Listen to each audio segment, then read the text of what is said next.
Hey guys, tonight we're diving into one of the most dangerous and underexplored parts of Victorian life, snack time. We're talking about street pies with more rats than meat, candies with more lead than sugar, and snacks so toxic your modern digestive tract would file a restraining order. So before you get comfortable, please take a second to like the video and subscribe, but only if you actually enjoy what I do here. And leave a comment letting me know what time it is for you and where you are listening from. Now dim those lights, turn on a fan for that gentle white noise, and let's get cozy for a journey into culinary chaos. Let's pause for a second. Have you ever wondered how people survived a world where your lunch could double as rat poison? Did Victorian kids really eat candy so bright it could blind a mole? How bad did food have to be before even a starving urchin would say, "No thanks, I'm good"? Did Victorians ever check the ingredient label? Or was the label just a suggestion? And would you last a day snacking in 1850s London? Or would you become a cautionary tale on an arsenic poster? Congratulations, you've just woken up in 1852. You're hungry, you've got a single grubby penny in your pocket, and every street vendor is eyeing you like a pigeon eyes a breadcrumb. Welcome to the deadliest snack aisle in history. The air is thick with coal, smoke, horse sweat, and the unmistakable aroma of fish, pastry, and regret. You scan the cobblestones for your breakfast, dodging puddles whose ingredients are better left unknown. Victorian street vendors hawk their wares from battered carts, promising pies, buns, and questionable confections. Each shout of hot pies, fresh buns, is both an invitation and a threat. Do you trust the mustachioed man selling eels, or the child waving a basket of what might be apples or turnips in disguise? Let's set the scene. It's early morning, and the sun hasn't so much risen as coughed politely behind a thick layer of London smog. You're already late for work, your boots are soaked, and your stomach is making noises that attract stray dogs. And right there, between two piles of mysterious debris and a horse contemplating existential dread, is breakfast, Victorian style. There are more vendors than you can count, all hustling for your coin. One is selling fresh muffins, another offers dripping slabs of bacon that appear to be mostly fat and wishful thinking. The competition is fierce, but so are the health risks. Everywhere you look, someone is promising salvation in the form of street food. But nothing is quite as it seems. That steam rising from the meat pie cart? It's doing more to mask the smell than to advertise freshness. Vendors shout over each other, promising the finest jellied eels, new laid eggs, and hot plum duff, though no one has seen a plum anywhere near these stalls since the last Jubilee. You eye a basket of fruit, marveling at the vibrant, waxy sheen of each apple. A closer inspection reveals half of them are suspiciously hard, and the rest are bruised like they've just returned from a boxing match with an irate cab horse. The Victorian street vendor is a master of improvisation and illusion. There are pies here, yes, but there's also the lingering rumour that anything not nailed down, or already partially decomposed, might end up in one. Sawdust makes a surprisingly convincing filler, and more than one pigeon pie contains as much actual pigeon as your average Victorian love letter, 0. If the meat is a little tough, it's not undercooked, it's just well-travelled. You wonder if this is why the cats seem nervous and the dogs are missing. And yet, the prices are irresistible. For a single penny, you can walk away with a warm, dense hunk of nourishment that only occasionally bites back. Victorian vendors specialise in disguising yesterday's leftovers as today's fresh batch. You notice one enterprising young lad quickly scraping the fuzz off a bun before passing it along. Hygiene standards are more of a general guideline than an actual rule. If you can't see mould, it doesn't exist. If you can see it, it's just extra flavour. Then there's the charm offensive. Vendors are as much performers as they are cooks. They'll flatter you, joke with you, and invent elaborate backstories for their food. Caught fresh this morning, love. Never mind that the Thames is more soup than river, and fresh could mean anything from last night to last month. One particularly entrepreneurial woman is selling authentic Cornish pasties, Even though you saw her yesterday buying turnips from the next stall over and muttering about fake potatoes. Everyone is in on the hustle, and nobody is here to judge. And while you ponder your options, the city itself becomes part of the meal. Soot, dust, and whatever is wafting over from the tannery next door, these are the secret ingredients in every Victorian street snack. You take a tentative bite of a penny bun and immediately regret your choices. The outside is tough, the inside is doughy, and the flavor is somewhere between bland and industrial accident. But you chew anyway, because hunger, like hope, springs eternal, even when the pie filling doesn't. As you make your way down the bustling street, you notice a cluster of children squabbling over the last sticky green sweet in a vendor's jar. The color isn't found in nature, and the smell could strip paint, but to them, it's a treasure. And really, that's the magic of the Victorian street vendor. Amidst the danger and dubious ingredients, there's a sense of defiant joy. You're hungry, they're hustling, and together you make a bargain that will test the limits of your digestive system and your faith in humanity. Let's be honest, you might survive breakfast, or you might invent a new form of gastrointestinal regret. Either way, you're fueled for another day in the greatest, grubbiest city on earth, with a full belly and a renewed respect for food labeling laws. Next up, what's actually inside that pie? Spoiler. You probably don't want to know. It's time for lunch. You clutch your penny and make the brave decision to order a meat pie. The crust is warm, flaky, and hiding secrets. With every bite, you try not to think about the rumors. Pies packed with sawdust, spoiled meat, stray cat, or whatever the vendor found behind the butcher's shop that morning. You ask what's inside, and the answer is don't worry about it, love. Comforting. Let's take a moment to appreciate the Victorian meat pie. A marvel of culinary optimism and reckless abandon. You're standing at the cart, hunger overriding common sense, and that golden pastry glistens invitingly in the smoggy afternoon light.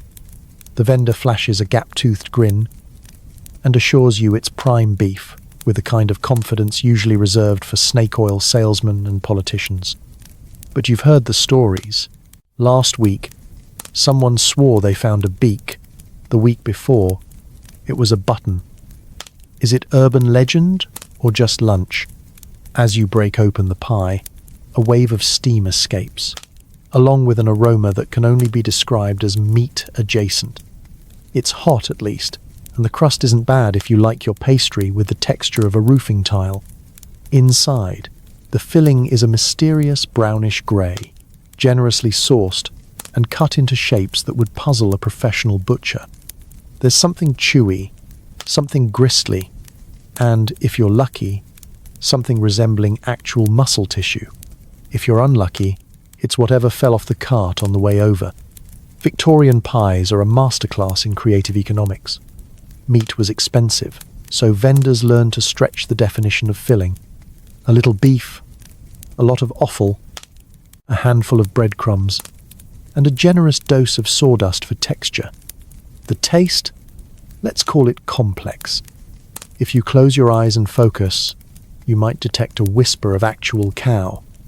More likely, you'll find hints of whatever animal was closest to the chopping block that day. Rat, cat, dog, anything with legs was fair game. And if it didn't have legs, well, that just made it easier to stuff inside a crust. Some pies are bulked out with root vegetables or turnip, the sort of addition that's more structural support than flavour. It's not unusual to find a bone fragment or two, a little reminder that this was once a living creature, or at least a creature adjacent. In particularly lean times, the filling might be mostly gelatinous gravy, a sticky concoction made from boiled bones, random scraps, and the eternal hope that you won't notice you're just eating meat-flavoured glue. Now, hygiene. If you're picturing a gleaming kitchen, think again. Most Victorian pie makers worked in conditions that would give your immune system a panic attack. No refrigeration, no running water, just a wooden counter, a dull knife, and the sort of apron you'd burn rather than wash. The meat is left out for hours, sometimes days, in the open air. soaking up the finest city aromas and local wildlife. Any germs that survive the baking process are simply considered extra seasoning. But there's an art to deception. Vendors knew customers were suspicious, so presentation was everything. The top of the pie would be brushed with egg, or whatever liquid was handy, for a glossy finish. Some even added decorative pastry shapes, a little flourish to distract you from the existential dread lurking beneath. And, of course, plenty of pepper. If you can't taste the meat, maybe you won't notice what it isn't. And yet, people bought these pies every day. They were cheap, filling, and hot. 3 things hard to find on a London street corner. Besides, when you work 12 hours in a factory and your other lunch option is stale bread or a questionable sausage, a pie looks positively luxurious. Victorians didn't have the luxury of reading ingredient lists, so the answer to what's inside was always the same: hope. So, you eat. Maybe you pause when you crunch something that shouldn't crunch, or when you find a mysterious tuft of fur in your filling. Maybe you say a silent prayer to the gods of digestion, and then finish your meal with a flourish, wiping your hands on your trousers and congratulating yourself for surviving another round of Victorian lunch roulette. And as you toss your empty pie tin into the gutter, you can't help but wonder, was that really beef? Or did you just eat history's greatest mystery meat? You may never know, but you're alive, you're full, and you're ready for whatever the afternoon throws at you. Next time, Victorian candy and why every sweet treat came with a free side of heavy metals. Sleep tight. Your sweet tooth is tingling, and a tray of brightly coloured candies sparkles in the sunlight. Victorian confectioners have just discovered food dye, and unfortunately, so has the local undertaker. The candies are dazzling shades of emerald and crimson, thanks to generous helpings of lead chromate and arsenic. 1 bite might taste like paradise. 2 bites, and you're seeing angels. It's afternoon in Victorian London, and you find yourself drifting toward the sweet stall, hypnotized by the rainbow display. The air is thick with the scent of boiled sugar, burnt caramel, and just a hint of danger. In a world where most treats are beige, brown, or the color of uncertainty, these candies are shockingly, gloriously vibrant. There are pear drops as green as new grass, lemon bonbons that glow like hazard signs, and raspberry lozenges so red you half expect them to leave a mark on your fingers and maybe your insides. It all looks so innocent, but nothing in Victorian England is truly safe. The secret to that mouth-watering display? Chemistry, Victorian style. Confectioners are absolutely smitten with the latest scientific advancements. Why settle for dull sweets when you can create bonbons bright enough to guide ships through the fog? The answer: arsenic for green, lead for yellow, copper for blue, and a dash of mercury, if you're feeling especially experimental. The result is a sugar shop that doubles as an entry-level toxicology lab. You reach for a penny sweet, not realizing you're about to take part in the great Victorian tradition of edible Russian roulette. The first taste is pure nostalgia, crunchy, tart, and delightfully sharp. The second taste? Well, now your mouth tingles, your tongue feels a bit numb, and there's a metallic note you can't quite place. Maybe it's the copper sulfate, maybe it's your life choices. But in Victorian England, nobody's keeping track. If your lips are turning blue, you just look extra fashionable. Victorian parents, not yet armed with WebMD or concerned Facebook groups, simply trust the confectioner. After all, the shopkeeper's sign says finest sweets, and who would lie about candy? It's not uncommon for children to spend their hard-earned farthings on a handful of apple drops or acid drops, sucking on them all the way home, blissfully unaware that each piece is a tiny, fruit-flavoured hazard. And yes, occasionally a child drops to the pavement, overcome by more than just a sugar rush. Doctors call it gastric distress. The rest of us would call it mild lead poisoning. But it's not just the colour. The texture is suspect too. Many Victorian candies are padded out with chalk, plaster, or even powdered glass for that satisfying crunch. Sugar itself is an expensive import, so most sweets are about 20% happiness, 80% hazardous filler. Still, children line up down the street, arguing over whose tongue is the brightest shade of unnatural green. If your mouth isn't tingling, did you even snack in Victorian London? Candy makers are inventors at heart, always on the lookout for the next big trend. The 1850s see the arrival of gobstoppers, spheres so dense you could chip a tooth or bludgeon a rat with them. There's bullseyes, cough candy, and licorice pipes in cheerful black, made with industrial-strength colouring and sometimes a little tar on the side. And then there's Turkish Delight, flavoured with rose water and whatever was left at the bottom of the dye barrel. Safety standards? Never heard of them. Candy was sold loose, scooped from open jars with fingers that had just counted change, petted a stray dog, and maybe picked something unspeakable from between the cobblestones. The only thing more dangerous than the ingredients was the hygiene. Occasionally, a scandal breaks out. Dozens of people hospitalized after eating peppermint lozenges, accidentally tainted with arsenic.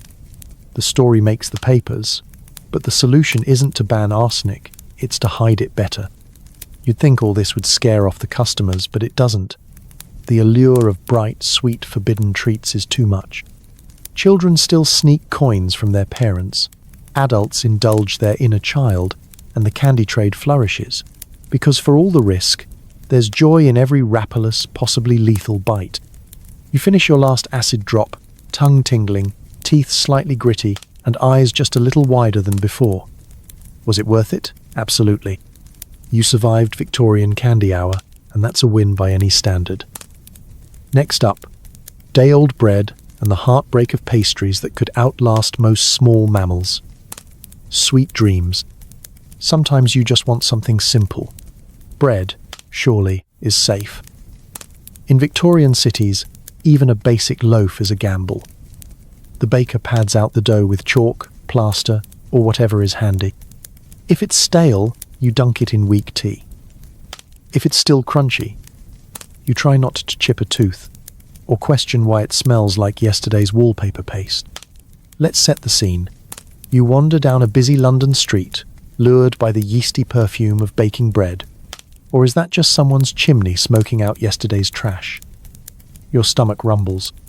You have a penny in your pocket and hope in your heart, and in front of you is the baker's stall, baskets piled high with loaves of all shapes, sizes, and questionable ages.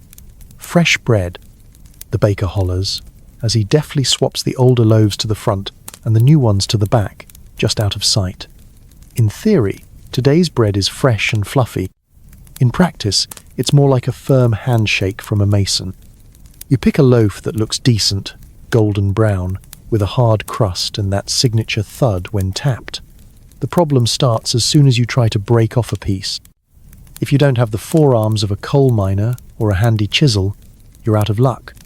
Victorian bread was notorious for its density, often doubling as an improvised weapon or emergency doorstop. What should be soft and pillowy is instead dense, brittle, and gives off a faint aroma of wet plaster. You take a bite and suddenly realize the crunch isn't from the crust. It's from a mystery ingredient that was never meant to be eaten by humans or animals. Bread was supposed to be the staff of life, but in Victorian England, the only thing supporting is the local dentist's business. To stretch their profits, bakers mixed in all sorts of clever fillers, chalk for whiteness, alum for texture, mashed potatoes for volume, and if the flour sack was running low, a scoop of ground bone or sawdust for good measure. If you're lucky, it's mostly flour. If you're not, you're eating a chemistry set. That extra white bread, so prized by customers, owes its paleness to chalk or plaster of Paris, both easier to find than actual wheat. And then there's the issue of freshness. A loaf labelled today's might easily be from last week, artfully resuscitated by a quick splash of water and a few minutes in a hot oven. Bakers were masters of disguise. Is the loaf still warm from the oven, or just strategically heated over a coal fire to lure in hungry customers? You'll never know. The only guarantee is that by the time you get home, your bread will be just stale enough to double as a cricket bat. Victorians weren't picky eaters. They couldn't afford to be. But they were resourceful. If the bread was too hard to chew, you'd slice it thin and dunk it into your mug of weak tea, hoping to soften the blow. Sometimes, if you were feeling fancy, you'd spread a bit of jam or dripping over it to mask the taste.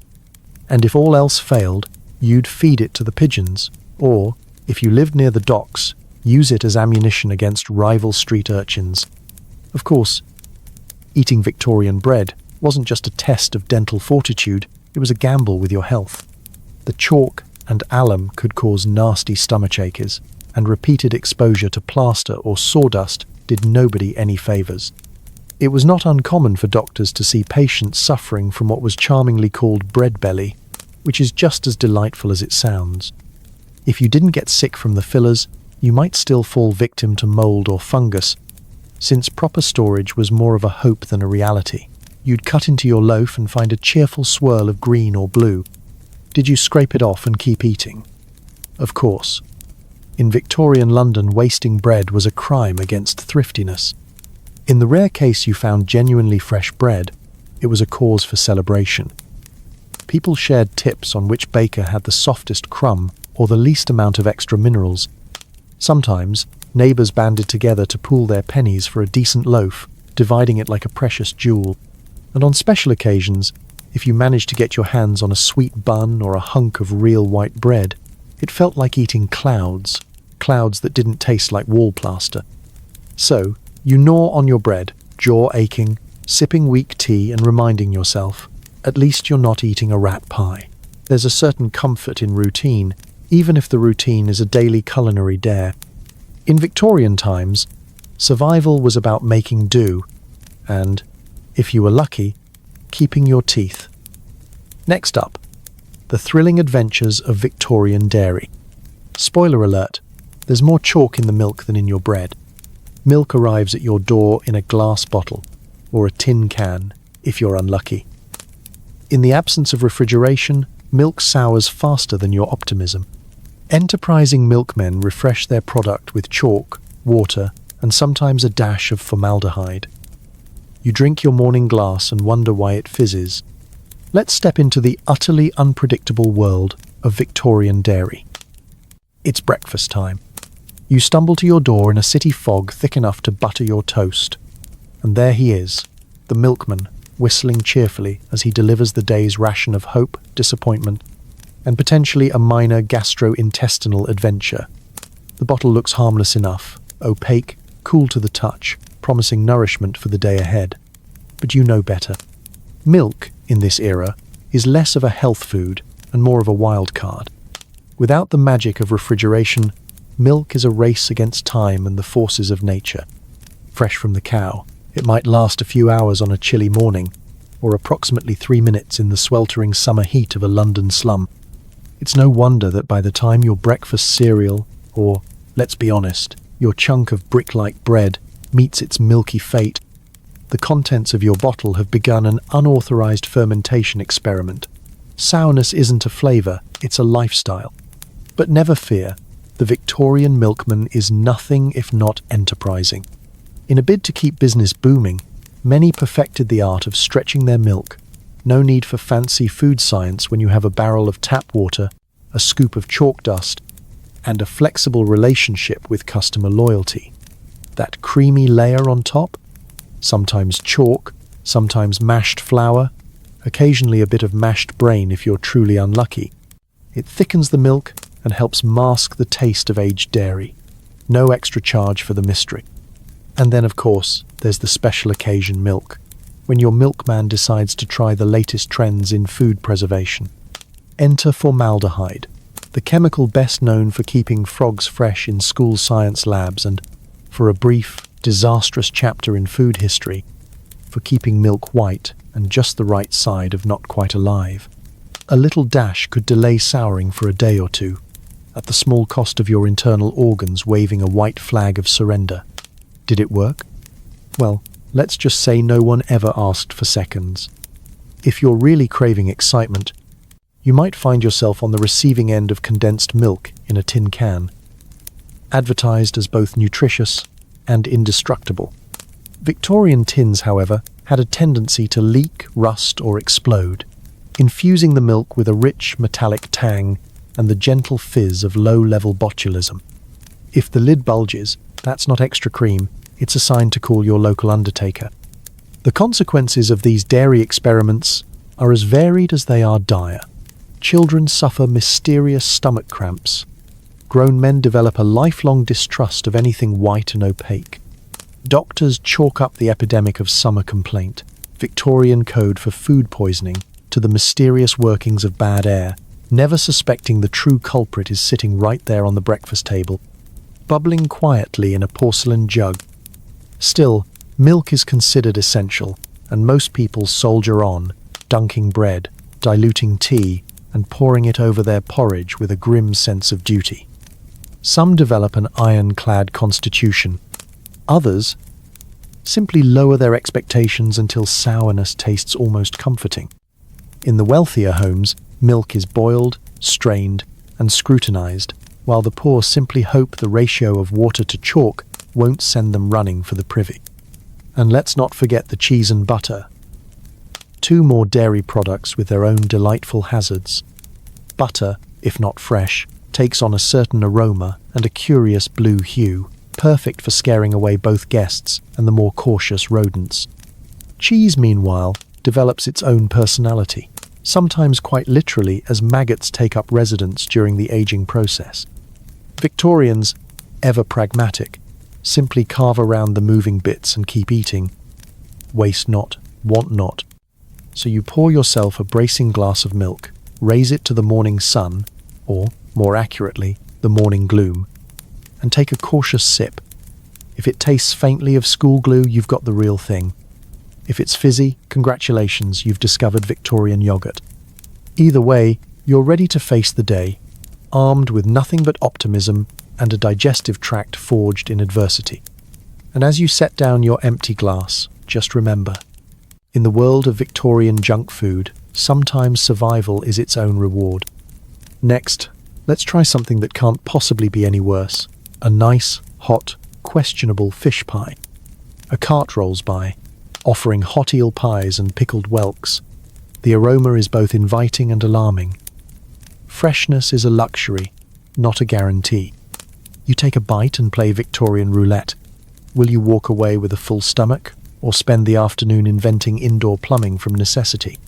Welcome to the world of Victorian seafood street food, where the only thing more treacherous than the Thames at low tide is whatever just made its way into your lunch. It's midday, and the city's markets are a cacophony of barrow boys hawking their dubious delicacies. Hot pies, jellied eels, oysters fresh-ish from the river. Never mind that the river in question is a colour nature never intended, and is home to more floating surprises than a magician's top hat. You approach the pie cart with a mixture of hunger and dread, drawn in by the steam rising from a tray of freshly baked eel pies. Fresh from the river this morning, the vendor shouts, which is true, if you count fresh as still slightly twitching when chopped. The pastry is glossy and golden, painted with what might be egg wash or just the rainwater from last night's drizzle. With 1 shilling, you can experience a Victorian delicacy, and with 2, you can afford the optional side of pickled whelks, sea snails preserved in vinegar and optimism. You take your first bite. The pastry is dense, clinging to your teeth, and the filling is unmistakably fishy. There's a chunk of eel, glistening and chewy, and a gravy that's more gelatinous than liquid, having congealed in ways that defy the laws of physics and arguably basic decency. The flavour? Let's call it robust. If you close your eyes, you might taste the ocean. If you open them, you'll see something that looks suspiciously like a vertebra. And then there are the whelks, small, pale, and floating in a cloudy brine. A true Victorian would slurp them down and declare himself fortified, but you're not sure whether to eat them or offer them a tiny life jacket. The tang of vinegar is sharp, but it can't quite mask the underlying aroma of last week's tide pool. You swallow bravely, wondering if you've just consumed more bacteria than nutrition. Why eel pies, you might wonder? The answer is simple. Eels were plentiful, cheap, and could survive long journeys in less than ideal conditions. In other words, they were the perfect food for a city with more mouths than morals. Victorian Londoners prized their eel pies for being filling and affordable, and, thanks to the natural resilience of eels, less likely to rot before making it to market. Less likely does not, unfortunately, mean never. If the cart spent a little too long in the sun, or the vendor was feeling especially thrifty, you could be treated to the unique flavour of pre-owned fish. And let's not forget the oysters. Once considered poor man's food, Victorian oysters were harvested by the barrel from riverbeds, no matter how dubious the water source. A plate of oysters was cheap, satisfying, and carried only a moderate risk of cholera. If you survived, you could brag about your iron stomach. If you didn't, well, there were always more hungry Londoners ready to take your place. Hygiene? A suggestion, not a standard. Vendors wiped their hands on aprons stained with mysterious fluids and handled money, pies, and eels in a seamless cycle of cross-contamination. The same knife used to slice pies might have carved up a questionable herring moments earlier. There's a reason stomach pump was a thriving medical profession. Despite all this, the city's appetite for seafood never waned. Children munched on fried whitebait, adults debated the merits of potted shrimp, and everyone cheered when the pie man's bell rang out. Sure, you might lose a day to indigestion, but the taste of salty, savoury eel was worth the risk. Or, so you convinced yourself between sips of tepid beer. So you finish your pie, wipe the grease from your lips, and hope for the best. In Victorian London, eating was always an adventure, one that could end with a full belly, a night of regret, or a newfound respect for modern food safety. Next up, let's see what horrors lurk behind the dazzling display of Victorian sweets. Sweet dreams if your stomach allows. The most popular treat in the window glows a vivid, almost radioactive green. The secret? Arsenic. Victorian sweet makers prize colour above safety, and a handful of apple drops might earn you a trip to the doctor, if the doctor himself isn't part of the problem. Let's step inside the cheerful chaos of a Victorian sweet shop. Sunlight slants through grimy glass, illuminating jars crammed with lozenges, ribbons, and sugar sticks in colours that simply don't occur in nature. Children press their noses to the window, eyes wide and fingers sticky from previous adventures. In the centre of it all, a pyramid of dazzling green apple drops sits like the crown jewels, each one gleaming with possibility, excitement, and just the faintest suggestion of doom. Victorian society was obsessed with colour. It didn't matter what was in your food, as long as it looked vivid, tempting, and worth showing off to your neighbours. Dull sweets didn't sell. So enterprising confectioners embraced the latest advances in industrial chemistry, armed with the conviction that if it doesn't kill you, it must be delicious. For green, nothing beat arsenic compounds, specifically Shields green or Paris green, both highly toxic, both absolutely perfect for making candy shine like a goblin's emerald. The process was simple.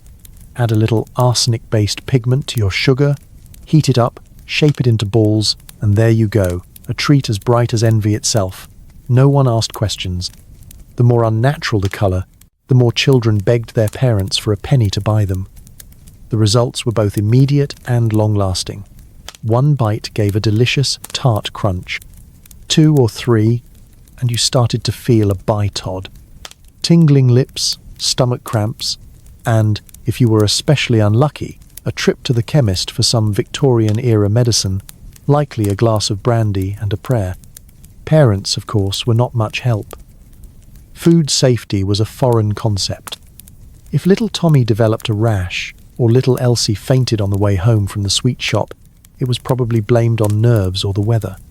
Meanwhile, the local doctor, who may or may not have owned shares in the confectionery, prescribed rest, milk, or a brisk walk, rather than suggest the issue was the family's entire intake of heavy metals. And yet, the lure of those green apple drops was irresistible. For children raised on grey bread and boiled cabbage, anything that looked like pure joy was worth the risk. Kids competed to see who could eat the most in a single sitting, proudly displaying tongues turned neon by their forbidden snack. It was an era before ingredient labels, when the word natural simply meant it came from somewhere on Earth, and sugar could be defined as anything sweet enough to distract you from the taste of chemicals. The sweet shop was more than a place to buy treats. It was an experience, a social ritual, a test of daring, a chance to claim bragging rights and maybe a mild case of arsenic poisoning. The shelves were lined with green candies, blue lozenges coloured with copper sulfate, and red drops made bright with lead oxide. Each had their own risks, but none were as infamous as the green apple drop. The stories spread, of children who turned ill, of families who swore off sweets for a week or two, only to be lured back by that glimmering jar in the window. Of course, there were alternatives, plain toffees, licorice sticks, or candied nuts, but none of them could match the appeal of the forbidden. Even when the newspapers printed horrifying tales of entire schoolrooms falling ill after sharing sweets, the shops never really emptied. Victorian England, after all, was a place where danger was just another spice in the recipe. So you hand over your penny, clutch a paper twist of emerald drops, and pop one into your mouth. The flavour is sharp, sour, and undeniably thrilling.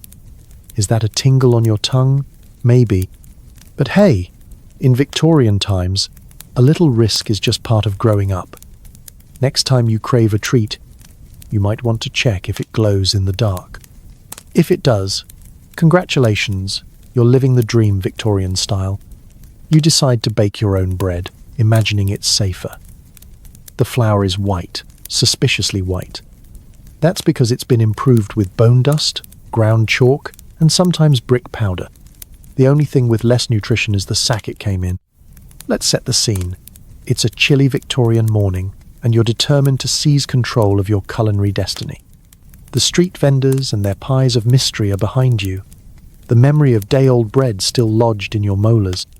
You stroll to the local grocer, a few hard-earned coins clutched in your fist, and ask for the finest flour available. The grocer slides a sack across the counter, soft, powdery, and gleaming white, like the snow on a postcard. Except, you know, deep down, that nothing in Victorian London is ever that pure. In an era obsessed with appearances, flour was no exception. Customers wanted bread as white as possible, a sign of refinement and prosperity. But wheat is costly, and honest living is even costlier. So, bakers and millers began padding their flour with all sorts of cost-cutting improvements.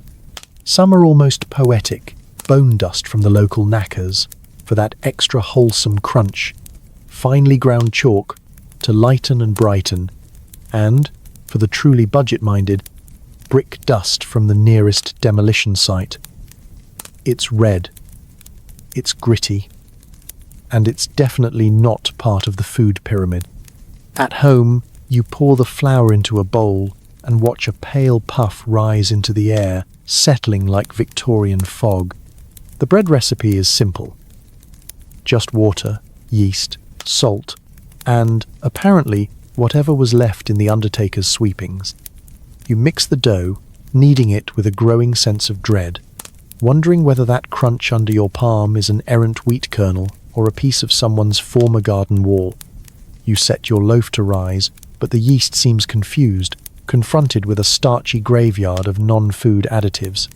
Still, you persevere after all, you're baking from scratch. It's honest, it's homemade, and you can almost convince yourself you're eating healthily. In reality, the only health benefit is that you're strengthening your jaw muscles for future dental emergencies. The baking process itself is an act of hope. The kitchen fills with the scent of something almost, but not quite, like bread. When you finally pull your masterpiece from the oven, it's heavy enough to double as a home security device. The crust is suspiciously hard, and the inside boasts a mysterious greyish cast that no Instagram filter could fix. You cut a slice, watch the crumbs scatter, and brace yourself. The first bite is chalky and oddly metallic, a flavour profile more at home in a hardware store than a bakery. But in Victorian times, a belly full of something solid was better than a belly full of nothing at all. You chew thoughtfully, reflecting that improved flour was less about nutrition and more about survival, if survival means living just long enough to regret your meal. Of course, the Great Flour Scandal wasn't really a scandal at all, it was standard practice. Nearly everyone knew their bread was adulterated. There were occasional newspaper exposés, complete with stern warnings about the dangers of brick eating and illustrations of skeletal millers cackling as they dumped dust into the flour bins. But enforcement was sporadic, and hungry families weren't about to argue with the one thing standing between them and hunger. The health effects were less than subtle. Chronic stomach pain, mysterious fatigue, and teeth that wore down faster than shoe leather. Children grew up thinking bread was supposed to taste like sandpaper, and that white teeth were a sign you'd never eaten a sandwich in your life. And yet, the habit persisted. The illusion of purity, bright, snowy loaves stacked in bakery windows, was too powerful to resist. In moments of rare honesty, you might swap tips with your neighbors about the best way to improve store-bought flour. A little sifting here, a careful sniff there, or, if you were especially cunning, a friendly word to the miller to slip you the least adulterated bag. Occasionally, a local scandal would break out when someone found a button, a coin, or even a nail in their best quality flour. It was all part of the gamble. So you finish your slice of bone dust bread, jaws sore and dignity battered, but still, miraculously, standing. In Victorian London, surviving a meal was half the victory. Next up, what happens when you get thirsty and the drinks are just as improved as the food? Sweet dreams, and mind your fillings. A hot day calls for ice cream, and Victorian vendors are happy to oblige. Their secret ingredient? Often it's chalk, toxic colouring, or milk that's been left to ferment. You take a lick and hope the crunch is from sugar, not grit. Let's picture the scene. It's the rarest of days in Victorian London. Warm, breezy, and only slightly scented with the aroma of horse manure and coal smoke. Children are running through the park, adults are fanning themselves on benches, and you, driven by heat and hope, wander over to the crowded ice cream cart on the corner. The vendor flashes you a toothy smile and points to a display of glorious, pastel-hued treats stacked high in glass bowls, already sweating under the weight of the midday sun. "Any flavour you fancy," he boasts, which is Victorian code for, "All the flavours are basically vanilla, just dyed with whatever was lying around." You hand over your penny, and in return, receive a scoop perched precariously on a wafer so thin it looks like it was cut with a razor blade. The ice cream glistens in the light, a luminous pink, a suspiciously sunny yellow, and a green that can only be described as chemical optimism. It looks delicious. It is also, statistically speaking, a minor health hazard. Let's talk ingredients. Ice cream in the Victorian era is more of a concept than a guarantee. Real cream is expensive and spoils fast, especially in the days before refrigeration was anything more than wishful thinking. So, most street vendors stretch the mix with whatever's handy: watered-down milk, reconstituted powdered eggs, and plenty of chalk for extra body and that signature squeaky mouthfeel. You wanted a refreshing treat. What you're getting is more like a culinary dare. And that gorgeous colour? You can thank the finest in contemporary chemistry: arsenic for green, lead chromate for yellow, and the faint tang of copper sulfate for anything blue. It's less all-natural and more forbidden alchemy. The result is a treat so vivid it glows in the shade, attracting children, pigeons, and the occasional concerned physician. Victorians were enchanted by colour, believing that the more dazzling the dessert, the more delicious, and, naturally, the more healthy. That's logic for you. Hygiene? Well, let's just say the vendor isn't washing his scoop between customers. If you're lucky, he's not even washing it between weeks. Most ice cream is churned in wooden barrels, packed with ice harvested from questionable rivers in winter, and stored in cellars that double as rat motels. If you find a crunchy bit, there's a chance it's sugar, though it could just as easily be sawdust, a stray pebble, or the legacy of last winter's frost. There's also the milk. If your treat tastes sharp, That's not a secret recipe. It's just sour. Milk that's been left to ferment gives the ice cream a certain tang and an even greater risk of gastrointestinal adventure. No one ever really knows how old the cream is. As for eggs, they're often powdered, stale, or, on truly unlucky days, completely omitted. Modern food safety standards simply don't exist.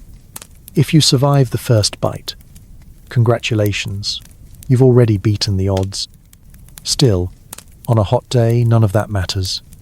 You lick your ice cream, savoring the instant chill on your tongue, the sugary hit, and the subtle undertones of existential risk. Children line up behind you, coins in hand, eager to chase away the heat with something cold, bright, and slightly dangerous. Occasionally, rumors swirl of outbreaks, summer fevers, mysterious stomach cramps, or that time when the whole of Mrs. Fenwick's Sunday school class spent a week confined to bed after a particularly lively outing at the park. And yet, the allure persists. There's nothing like an icy treat to make a city child feel rich, a momentary escape from the drudgery of boiled cabbage and crusty bread. In Victorian London, dessert is not just food, it's a gamble, a celebration, and a test of intestinal fortitude. So, you finish your cone, grit and all, and wipe your sticky fingers on your trousers. Maybe your stomach rumbles, or maybe you just feel a little more alive, a survivor of another Victorian taste test. Next time, you promise yourself you'll stick to water. But not really. After all, what's life without a little danger, preferably served with a side of sprinkles? For a single penny, you can buy a pudding from a street stall. It's steamed in a battered tin, filled with raisins. And is that grit? You don't ask. You just chew and hope you survive until supper. Let's take a stroll down a bustling Victorian street, where food is as much about luck as it is about flavour. You're broke, your stomach is rumbling, and the inviting clouds of steam rising from a vendor's pudding pot seem almost too good to be true. The vendor shouts, "Hot pudding! Best in London!" as he lifts a dented lid to reveal a mysterious, bubbling mass. You fork over your last penny, and a slice lands in your hand, warm, squishy, and suspiciously weighty for its size. This is the penny dreadful pudding, the budget dessert of dreams and indigestion. The smell is sweet, with hints of currants, treacle, and something less definable, possibly last week's leftovers. The texture? Somewhere between soggy bread and wet sand, with the occasional pocket of dried fruit clinging to hope. Victorian puddings were designed for economy and efficiency. If you could steam it, sweeten it, and shovel it into your mouth without asking questions, it qualified as pudding. The recipe for a true penny pudding is less about ingredients and more about what you can get away with. The base is stale bread, whatever's left over from the week, hacked up, soaked in watered-down milk, or chalky milk if the milkman's been at it again, and mashed into a paste. To this, the vendor adds sugar if he's generous, treacle if he's prosperous, and whatever dried fruit can be scavenged from the bottom of a barrel. Sultanas and currants are the usual suspects, but you might also get the odd dried fig or a lone shriveled raisin that's seen better decades. Now, about the grit. Victorian hygiene was a suggestion at best. Flour and sugar were stored in open barrels, and kitchens were more often cellars or sheds than sparkling showrooms. A bit of grit in your pudding could be leftover flour, a rogue bit of sand from the street, or even the result of washing the tin out with river water and calling it sanitation. You learn quickly to chew carefully, and if you find something that crunches, you just hope it isn't moving. Despite these quirks, penny puddings were wildly popular. For many Victorian children, they represented the height of luxury, a rare, sweet treat in a life dominated by bland porridge and dubious bread. Street urchins would scrape together their coins for a single, steaming hunk, eating it with their hands as they jostled for space on the curb. For adults, a penny pudding offered both comfort and calories, especially on chilly evenings when a warm belly could mean the difference between contentment and misery. Some vendors, to their credit, attempted to add a touch of class. a grating of nutmeg, a sliver of orange peel, or a splash of rum essence if they were feeling festive. But more often than not, these puddings were masterpieces of bulk, texture, and mystery. Steam was the great equalizer, softening even the hardest loaf into something nearly edible. If you got lucky, your pudding had a glossy top from a last-minute glaze of watered syrup, catching the light and your attention. And then there's the pudding skin, that thick, rubbery outer layer formed by hours of contact with tin and steam. It's chewy, occasionally singed, and absolutely unpeelable. Some say it's the best part. Others say it's the most convincing argument for dental insurance in the 19th century. You finish your slice, licking sticky treacle from your fingers, and marvel at how a single penny could buy so much uncertainty and so little nutrition. Your hunger is gone, for now, and you've made it through another round of Victorian snacking roulette. You'll probably survive until supper, provided you don't chip a tooth or swallow something unidentifiable. Then again, that's just the price of living sweet on a budget in the era of industrial revolution. Next up, pickled delicacies, because nothing says adventure like eating food that's been soaking in vinegar longer than you've been alive. You eye a jar filled with mysterious floating objects, eggs, onions, even pig's feet. Pickling is the Victorian answer to refrigeration, and the flavour is unforgettable. At best, it's tangy. At worst, it's biological warfare. Let's wander to the far end of a bustling Victorian market, where street vendors display their finest wares in cloudy glass jars, each one bubbling with possibility, and a few things best left unnamed. The pickling stall is an assault on the senses. Vinegar fumes so sharp they'll clear your sinuses for a week, a medley of spicy, sour, and just slightly off aromas hanging in the air. For the frugal, the curious, and the truly desperate, pickled food isn't just a snack, it's a gamble wrapped in tradition. In the Victorian age, pickling was a way of life, the great equalizer between feast and famine. When fresh food was as fleeting as a sunny day in London, preservation was the only way to guarantee a bite come winter. But while the idea was noble, the execution was variable. Nearly anything could be plunged into brine. Onions, cabbage, boiled eggs, carrots, and sometimes entire animal limbs. If it fit in the jar, it could be pickled. You approach the stall and try to identify what exactly is on offer. There's a jar of pickled onions, small and pale and bobbing like eyeballs in a haunted house. Next to it, a collection of eggs, some still with their shells, some ominously tinged blue.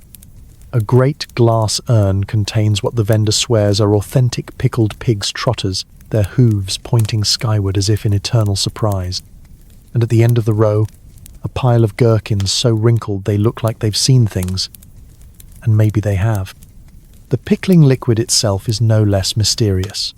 Proper vinegar is expensive, so many Victorians made do with whatever acidic concoction could be brewed, borrowed, or distilled from kitchen leftovers. Sometimes it's malt vinegar, sharp and brown. Other times, it's a blend of sour beer, old wine, and just a hint of regret. For extra flavour, a handful of peppercorns or a sprig of dill. For extra preservation, a bit of salt, usually enough to give you flashbacks to the Dead Sea. And in true Victorian fashion, a dash of copper sulfate or lead acetate for colour, because pickles, like people, are judged by appearances. Biting into a Victorian pickle is an adventure in itself. The first taste might be sharp and satisfying, bracing as a slap. The second, suddenly you're aware that you've bitten into something that was once alive, then dead, then chemically reanimated by brine. The crunch is uneven, sometimes snappy, sometimes mushy, sometimes yielding an unexpected sandy texture. Was that sand? Or just a bit of chalk left over from the cleaning barrel? You don't ask. If your tongue tingles, it's just the vinegar. Probably. Eggs are the boldest choice. Hard-boiled and shelved for weeks, they take on a rubbery quality that defies natural law. The yolks turn green, then grey, then a shade you'd only see in a thunderstorm. If you're brave, or starving, you'll try one with a pinch of salt and perhaps a chaser of beer, just in case. But if the vendor grins a little too wide as he hands it over, maybe ask yourself why he's not eating his own stock. Pig's feet, meanwhile, are for those who laugh in the face of texture. Gelatinous, chewy, and encased in skin that no amount of brine can truly tenderize, they're less delicacy and more dare. But protein is protein, and in a world where every scrap counts, you take what you can get. For all their quirks, pickled foods were beloved by many Victorians. They brought brightness to bleak winter diets, a tang to endless meals of boiled meat and bread. Children traded gherkins at school. Adults added onions to pies and puddings for a burst of flavour. Some recipes have survived to today, though mercifully with fewer mystery additives, a testament to the resilience and creativity of Victorian home cooks and snackers alike. So you take another bite, eyes watering, taste buds in shock, and salute the inventiveness of the age. Whether you love them or loathe them, Victorian pickles are proof that hunger makes innovators of us all. Next up, drinks so dangerous, even your local apothecary would think twice. Thirsty? Soda fountains are all the rage, with concoctions coloured by copper sulfate and flavoured with the ghost of a lemon. Beer and ale, meanwhile, are bulked out with strange chemicals to keep you coming back for more if your liver survives. Let's say you've made it through a meal of questionable pie, survived a side of day-old bread, and braved a pudding that may have contained more grit than grain. Your mouth is dry. You need something to wash it all down. In Victorian England, you have options, but all of them come with a price, and not just the one marked on the bottle. Soda pop is the latest craze. The Victorians, ever eager for novelty, have embraced fizzy drinks with a zeal matched only by their complete disregard for ingredient safety. At the corner chemist's or a bustling street fair, you'll find gleaming soda fountains promising an endless stream of refreshment. Behind the counter, the soda jerk mixes up glasses of effervescent liquid in a rainbow of suspicious hues: turquoise, radioactive yellow, magenta so vivid it glows. Each one is a chemical experiment served with a wink. The flavours are creative, if not exactly accurate. Lemon is more suggestion than substance, a faint whiff, a memory of citrus, and a mouthful of sugar chased by a sharp, metallic aftertaste. That zing? It's often thanks to copper sulfate, which makes the drink sparkle and gives your tongue a pleasant numbness. If you're lucky, your teeth don't tingle for hours afterward. For those who crave adventure, there's pineapple, with a hint of furniture polish, raspberry, suspiciously medicinal, and sarsaparilla, which is what happens when you let root beer go feral in a laboratory. But soda pop is only half the story. Beer and ale are the lifeblood of Victorian refreshment, consumed by young and old, morning and night. Water, after all, is a dangerous gamble in a city that treats rivers as public dumping grounds. But brewing beer isn't just about hops and malt, at least not when margins are tight and regulations are a distant dream. The average pint is a carnival of additives. Brewers stretch their product with everything from quassia bark and licorice root to bitter extracts, sugar beet syrup, and the occasional hand-me-down from the local chemist. Need your beer to look golden? Toss in a dash of lead shot to clarify the brew. Want to keep customers coming back? A little strychnine goes a long way, just enough to tickle the palate without, hopefully, dropping anyone in the street. Some ales are fortified with salt to drive thirst, while others boast a foamy head thanks to added alum or isinglass, fish bladders if you were wondering. Beer is a thirst quencher, a social glue, and an endurance test for the digestive system. Of course, the effects are legendary. The phrase "drunk as a lord" isn't just an expression, it's a survival strategy. If the ale doesn't get you, the after effects might. Blinding headaches, thunderous indigestion, and the suspicion that your pint glass was last washed during the Crimean War. But even these are preferable to the dangers of drinking unboiled water, which has been known to harbour everything from cholera to unidentifiable wildlife. And let's not forget the children. In Victorian England, Beer is often considered safer than water, so weak small beer is handed out to kids with their breakfast. School children sip from foamy mugs, blissfully unaware they're developing a taste for something that could, in higher doses, stun a mule. If beer and soda pop don't appeal, you can always try the latest patent tonics, bottled drinks promising health, vitality, and eternal youth.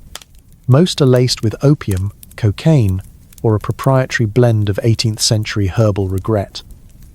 They might cure your headache, or simply convince you that headaches are character building, so you raise your glass, bracing for whatever comes next. In the Victorian era, a drink isn't just a way to quench your thirst. It's a gamble, a chemistry lesson, and occasionally a cry for help. Next up, tea time, where the only thing more dangerous than the tea is what's lurking in the sugar bowl. Bottoms up. Afternoon tea sounds genteel, but that teapot may contain more than you bargained for. Adulterated tea leaves, heavy metals, and recycled leaves ensure every cup is a surprise. Sugar cubes are pure luxury if they aren't secretly gypsum. Let's step into the parlour. The clock strikes 4, the fire is stoked, and you're invited to partake in that most quintessential of Victorian rituals. Afternoon tea. It should be a soothing moment, a pause in the chaos of the day. Your host pours from a delicate, floral teapot, and the fragrant steam curls up, almost masking the scent of the coal fire and whatever's cooking down the street. On the table, cups as thin as eggshells, a little jug of milk, questionable provenance, see death by dairy, and, if fortune favours you, a plate of biscuits. But before you lift your pinky and take a dainty sip, you might want to ask yourself, do I trust what's in this cup? Let's start with the tea itself.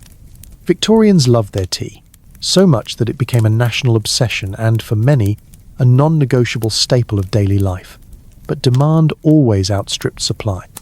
Genuine, pure, high-quality leaves from India or China were expensive, and so the market was flooded with the affordable stuff. The sweepings from the tea warehouses, the dust from the factory floor, and, on especially thrifty days, used leaves collected from the cups of the previous day's customers. These were dried, re-dyed with copper salts or Prussian blue for that telltale fresh colour, then sold anew. It's recycling, Victorian style. Tea adulteration was so rampant that entire pamphlets and parliamentary commissions were devoted to exposing the fraud. Clever traders would bulk up their product with dried elder leaves, sloe, or even ground up twigs and iron filings for body. Some varieties had more in common with garden mulch than a Camellia sinensis plantation.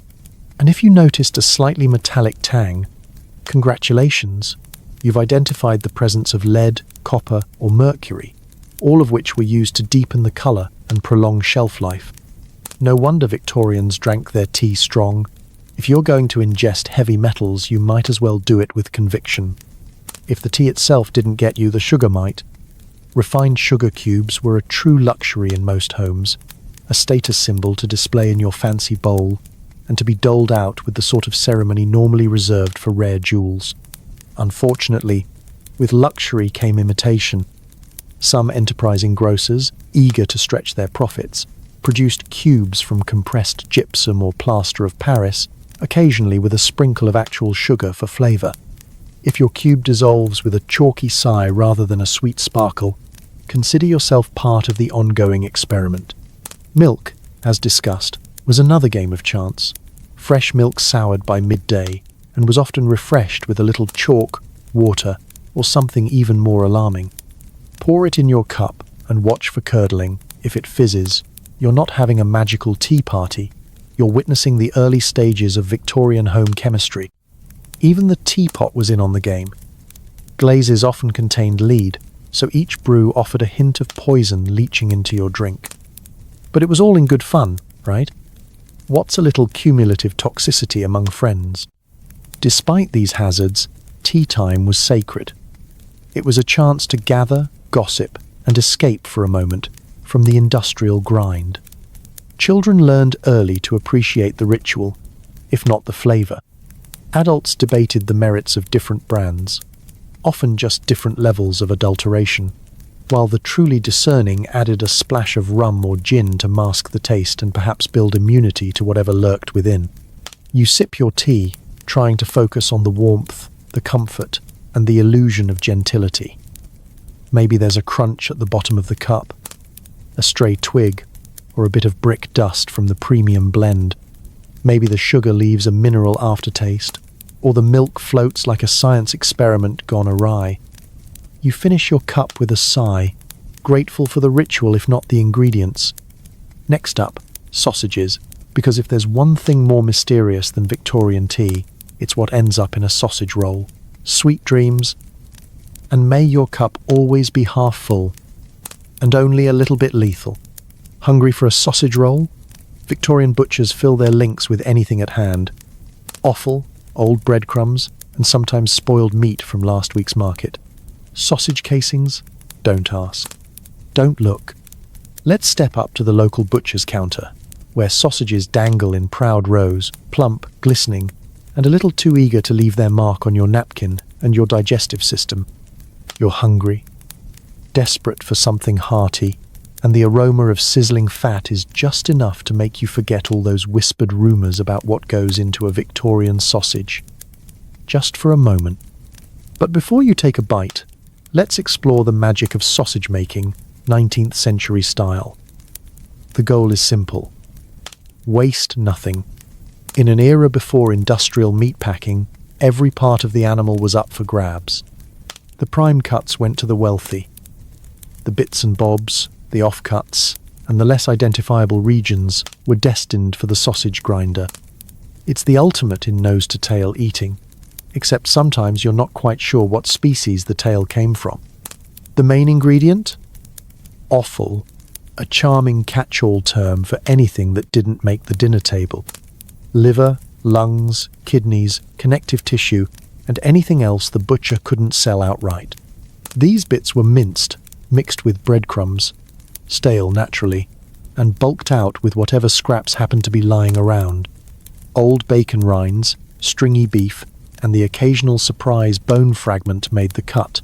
If it was vaguely edible, it went in. And then there's the meat that didn't quite sell last week, or the week before. Victorian preservation methods were, let's say, creative. Salt and smoke could only do so much, so a clever butcher would simply chop the less fresh bits finely, season them heavily, and hide them in a sausage. Spices were the original cover-up.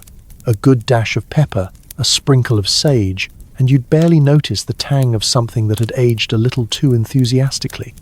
Breadcrumbs, oats, or even mashed potato gave the mixture body and helped it stretch. Nobody wanted to pay a whole shilling for a sausage that wouldn't last till supper. Filler wasn't a dirty word, it was a necessity. You'd be lucky to find a sausage with more than 50% actual meat. Some even claimed the casing was the best part, though this is only true if you're into culinary mysteries. And those casings? Let's just say the less you know, the better you sleep. Most were made from cleaned animal intestines, but cleaned is a flexible term. A quick rinse in cold water and a promise to the customer was about all you could expect. Sometimes, if intestines ran short, creative butchers turned to alternatives, old muslin cloth, parchment, or whatever thin tubular object was handy. If your sausage snapped when you bit it, you were either lucky or about to need a dentist. The result was a sausage roll that could be anything from a warm, savoury delight to a culinary dare. On a good day, the fat sizzled and the spices worked their magic, filling the air with a meaty, peppery perfume. On a bad day, well, let's just say there's a reason Victorian stomachs were legendary for their resilience. Sausages were cheap, filling, and easy to eat on the go, perfect for factory workers, street children, and anyone who couldn't afford to be fussy. A sausage roll and a mug of beer was a meal, even if it sometimes doubled as a life lesson in skepticism. If you survived your lunch, you could brag about your iron constitution. If not, you had plenty of company at the local chemist's shop, seeking relief from digestive upsets. You polish off your sausage roll, dust the crumbs from your jacket, and promise yourself you won't ask what was inside next time. In Victorian England, Hunger was the best seasoning, and the legend of the sausage lived on, one dubious bite at a time. Next up, the gleaming world of street fruit and why that healthy shine might not be as wholesome as you'd hope. Your beautician assesses you with a steely gaze. "We can fix that," she says, without specifying what that is. She pulls out a chart of head shapes, phrenology bumps, and the latest science from France, none of which is remotely reassuring. Welcome to the fascinating world of Victorian beauty, where a trip to the salon is less about pampering and more about scientific experimentation and thinly veiled insults.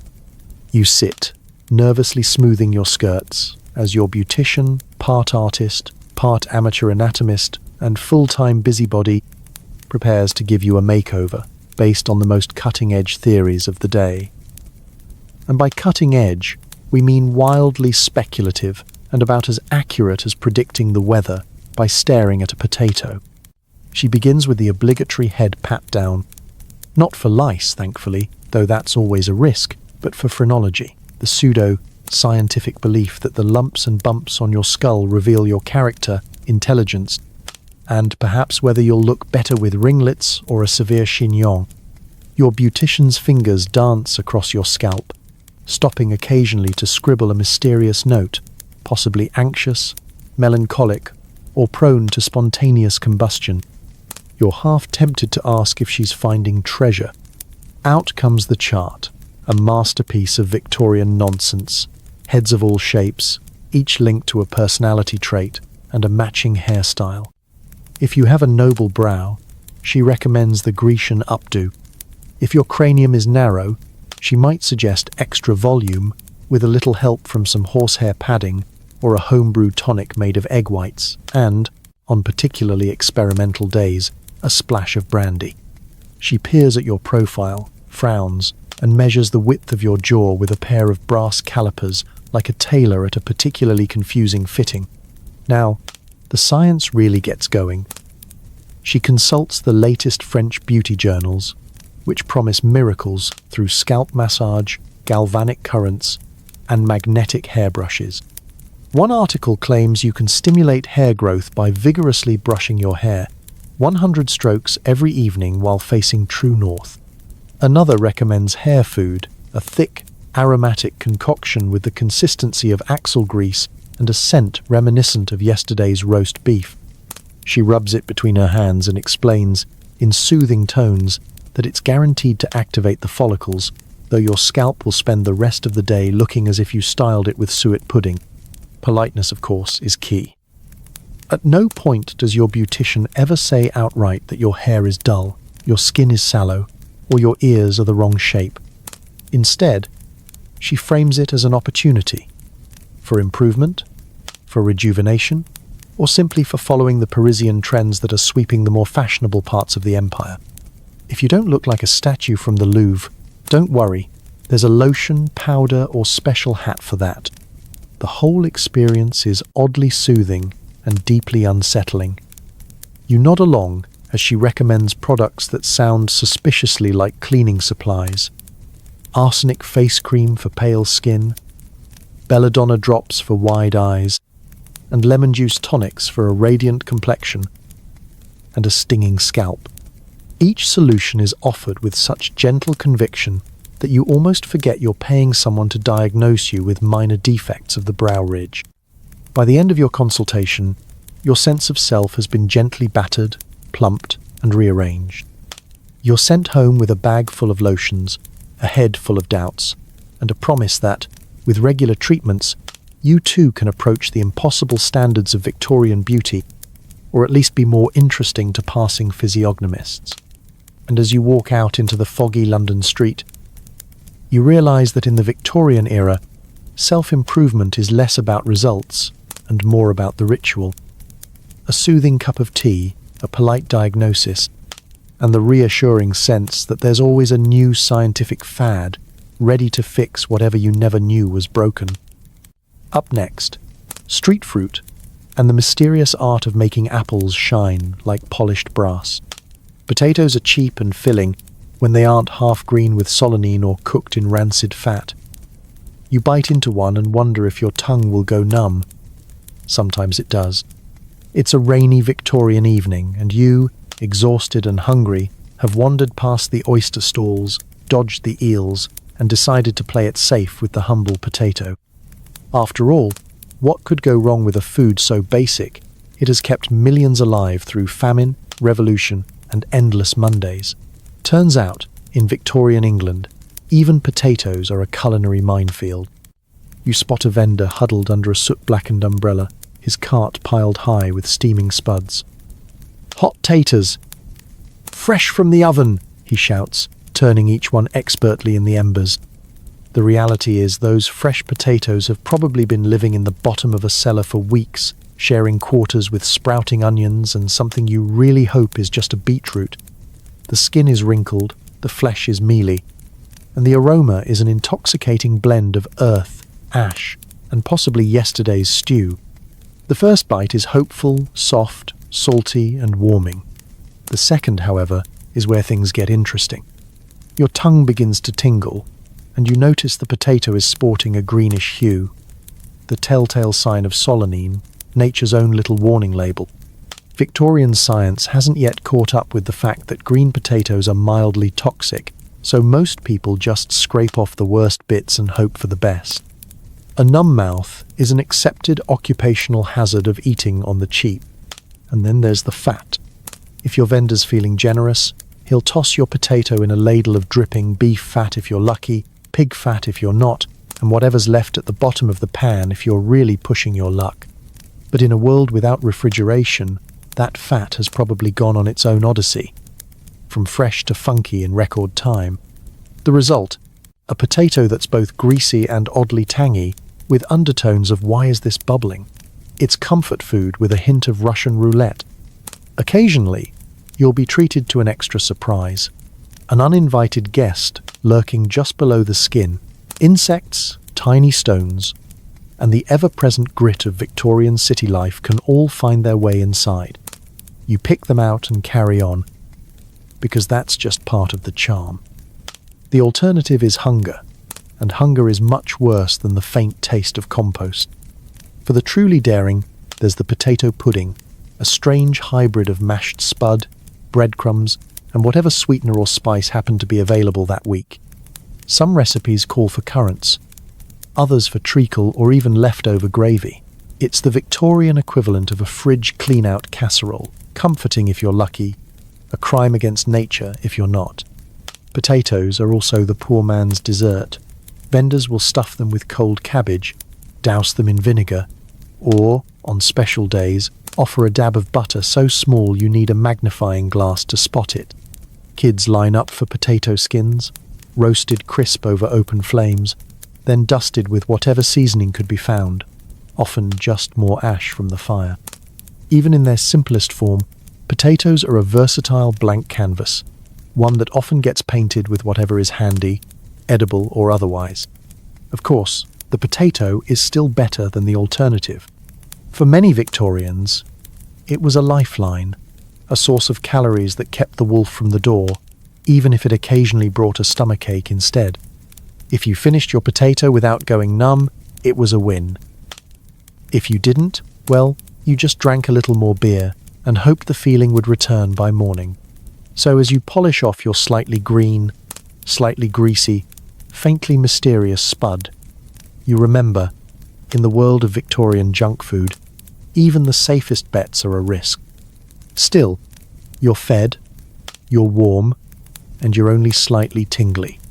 Next up, what happens when your factory lunch is whatever you remembered to stuff in your pocket at dawn? Break time in a Victorian factory means cold tea and a slice of whatever's survived in your pocket since dawn. If you're lucky, it's edible. If not, you blame the headache on the smog, not the sandwich. The whistle blows, echoing through cavernous brick halls as dozens, sometimes hundreds, of workers wipe grime from their hands and make their way to a drafty corner or the nearest patch of sun outside. Lunch is a brief and sacred ritual, a pause in the relentless grind of clattering looms, roaring furnaces, and supervisors with eyes sharper than their pencils. you settle on a cracked stone step, pry open your bundle, and brace yourself for culinary surprise. Inside your lunch cloth is a slice of bread that's seen better days, its crust hard as a cobblestone, its centre seasoned with yesterday's pocket lint.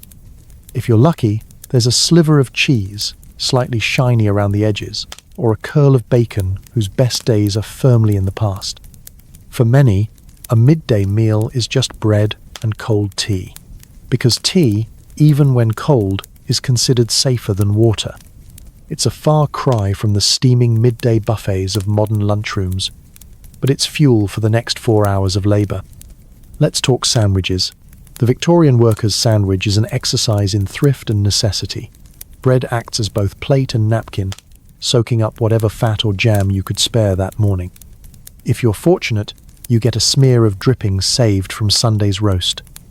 On special days, a dollop of jam or treacle, thinned with water to make it stretch, turns your lunch into a sweet treat.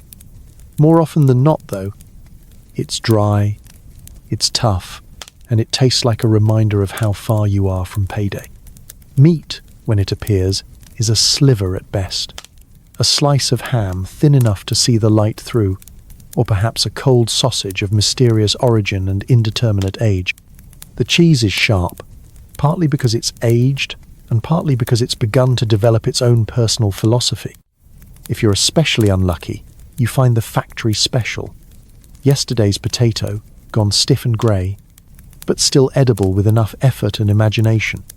Of course, factory conditions don't help the appetite. The air is thick with coal dust and the metallic tang of machinery, so your sandwich is inevitably seasoned with a sprinkling of soot.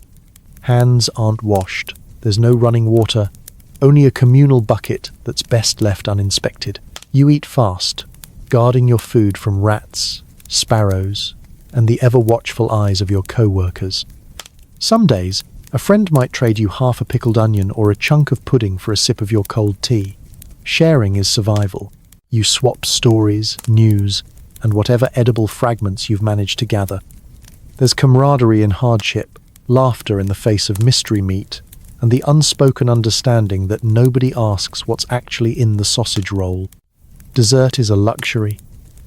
Maybe you've saved a bit of hard candy from a child's birthday, its edges blunted by days of pocket travel, or perhaps a penny bun, bought on the way to work and now as dense as a brick, is all you have left. Even a bit of fruit, if it survived the morning's commute, is a treasure. You eat every crumb, because dinner is hours away and the factory won't stop for hunger. And what about the headache? Is it the smog, the noise, or the dubious lunch? No one knows. You down the last gulp of cold tea, hoping it revives you, and stand when the whistle calls again. Break time is over. The looms start anew. If your stomach protests, you remind yourself that tomorrow is another chance at a better lunch. So you tuck away your cloth, dust crumbs from your lap, and dive back into the day's labour. In Victorian times, eating on the job wasn't about nutrition or flavour. It was about surviving to see another break. Next up, the chaotic magic of fairground food, where even dessert can be a dare. A Victorian fairground is a festival of food, noise, and the gentle rumble of impending food poisoning. From toffee apples dipped in questionable syrup to fried dough as hard as cobblestones, the fun is always slightly haunted by indigestion. Let's set the scene. You step onto the fairground, greeted by the smell of horse manure, hot sugar, and something deep-fried that's probably illegal in 3 modern countries. The air is alive with the clatter of wooden games, shrieks from the penny amusements, and the sing-song cries of hawkers competing to sell you the next treat that might, just possibly, not kill you. Children drag their parents from one stall to the next, hands sticky, pockets lighter, and stomachs rumbling with a dangerous mix of anticipation and last night's bread. At the heart of this chaos, food. So much food. Toffee apples dangle from sticks like jewels, promising sweetness and a temporary escape from the realities of city life.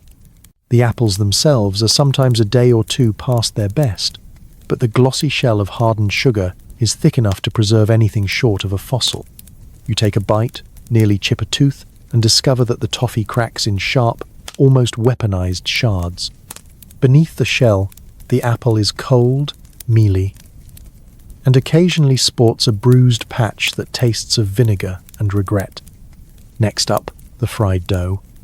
Every fare boasts its own take: fritters, crullers, donuts, and mystery lumps tossed in lard and dusted with sugar. The outside is golden, glistening, and mouth-watering. The inside is sometimes raw, sometimes hollow, sometimes more oil than dough. One bite, and you're not sure whether to savor the moment or schedule a dentist appointment. The trick to enjoying Victorian fairground dough: lower your expectations, and maybe don't ask what was in the frying pan before your treat. No carnival is complete without sweets, of course. Candy floss, fairy floss in the flowery language of the day, spins out in tufts of pastel pink and blue, sticking to every surface and sometimes picking up bonus flavors from the passing breeze. Sugar was expensive, so the stalls often padded out their confections with starches, chalk, or whatever white powder was cheapest that month. Even the candy sticks are coloured with the brightest and most questionable dyes chemistry could offer: lead chromate yellow, copper sulfate green, and the ever-popular arsenic green, for that little thrill of danger with your sugar rush. You move on to the savoury stalls, where a chorus of sausages sizzles on grills, and the aroma of onions nearly masks the smell of frying fat. These are the domain of the mystery meat vendors, who've perfected the art of stretching a shilling and a recipe. Sausages are plumped with offal, breadcrumbs, and, when pickings are slim, bits of yesterday's unsold wares. One sausage roll might taste like heaven, the next like existential despair. The brave will try a pork pie, served hot or cold, with a wobbly layer of aspic that shimmers in the sunlight and looks alarmingly like Victorian glasswork. But it's not all fear and caution. For many children, a fairground treat is a rare taste of luxury, no matter what's lurking inside. Penny ices, served in battered glass or on a stick, offer icy relief on a hot day, if you ignore the grit at the bottom and the mysterious flavour combinations. There are roasted nuts, burnt sugar tarts, and bonbons that stick your teeth together better than any dentist's glue. Yet everyone knows the risks. Stomachs begin to rumble, faces pale, and the fairground's true soundtrack emerges, the gentle chorus of groans as reality sets in. Maybe it was the cream bun left in the sun, maybe it was the pickled egg, the eel pie, or just the mysterious soda pop coloured like a peacock's dream. Still, no one leaves empty-handed or empty-stomached, just slightly more wary, and maybe a touch green around the gills. You stumble home, pockets empty, hands sticky, and belly full of memories, some better left forgotten. At a Victorian fair, food was always part of the adventure. If you survived the day, you'd earned the right to tell the tale. Next up, childhood snacks. Because if you think adult food was scary, just wait until you see what kids could buy for a penny. Victorian children crave sweets, but pocket money doesn't stretch far. Half a penny buys a handful of bullseyes or licorice pipes, sometimes full of sand, sometimes full of something much worse. Let's travel back to a soot-streaked street corner where a knot of children in threadbare clothes press their noses to the glass of a sweet shop, or, more commonly, to the wooden counter of a cart set up in a bustling alley. Laughter and shouts fill the air as a few lucky kids count their precious coins, hoping to score something sweet, colourful, and, if fate allows, not lethal. In the land of childhood snacking, every penny is a passport to adventure, and every treat is a ticket in the world's cheapest lottery. The classic choices are legion: bullseyes, hard peppermint candies, licorice pipes, sugar mice, acid drops, and fruit lozenges the colour of tropical birds.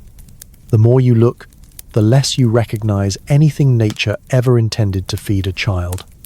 Sweets are sold loose, scooped by hand into paper twists. The shopkeeper's hands are rarely clean, having just handled cash, patted a stray dog, and perhaps swept up yesterday's sawdust. Hygiene in this era is a theory, one not widely practiced. The candy itself is as much filler as flavor. Sugar is expensive, so every piece is padded out with chalk, starch, or plaster of Paris. If you're lucky, the bull's eyes are mostly peppermint. If not, there's a distinct note of limestone and the unmistakable crunch of grit.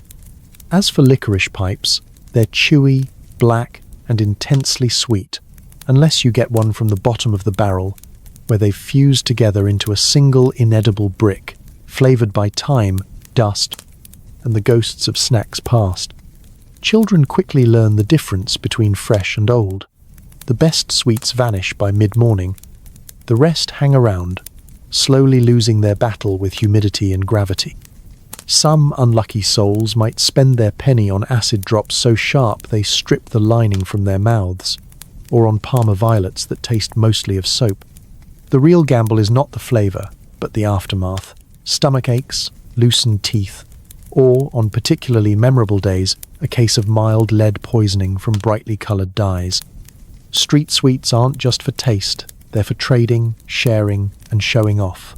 The bravest kids bite straight through a bullseye or crunch a jawbreaker in half. The less bold nibble at the edges, savoring each grain and hoping for a hint of actual flavor before the chalky core. If you're feeling flush, you might splurge on Turkish Delight, which comes in sticky cubes rolled in questionable sugar, sometimes still bearing the fingerprints of every child in the neighborhood. Of course, the snack category in Victorian childhood is a broad one. When pennies are short and hunger is long, anything edible counts. Roasted chestnuts, if you can find them, are a winter luxury. In summer, a slice of bread spread with dripping or a scrap of cheese will do. Foraged fruit is fair game. Apples, if you're lucky, or the mysterious hedge berries that nobody quite knows the name of, but everyone swears won't kill you if you eat them slowly. Even in these lean times, sweets remain a cherished treat. Birthdays, holidays, and good report cards might bring a rare handful of bonbons or a coveted humbug. For some, the real adventure is not in eating, but in dreaming, pressing their faces to the glass, swapping stories about the greatest sweet ever tasted, and vowing that one day, when they're rich, they'll buy a whole jar. If you're lucky, your penny sweet will leave you only with sticky fingers and a sugar rush. If you're not, you'll remember the lesson in every crunch of sand, every suspicious aftertaste, and every trip to the privy. Guts of steel? Absolutely. Because in Victorian England, childhood was survival, one snack at a time. Next up, the mysterious world of preserved goods, where every tin is a gamble and every jar could hold glory or a small, briny disaster. Victorian groceries are full of surprises. Canned foods often rust or leak lead, and preserved fruits hide more bugs than nutrients.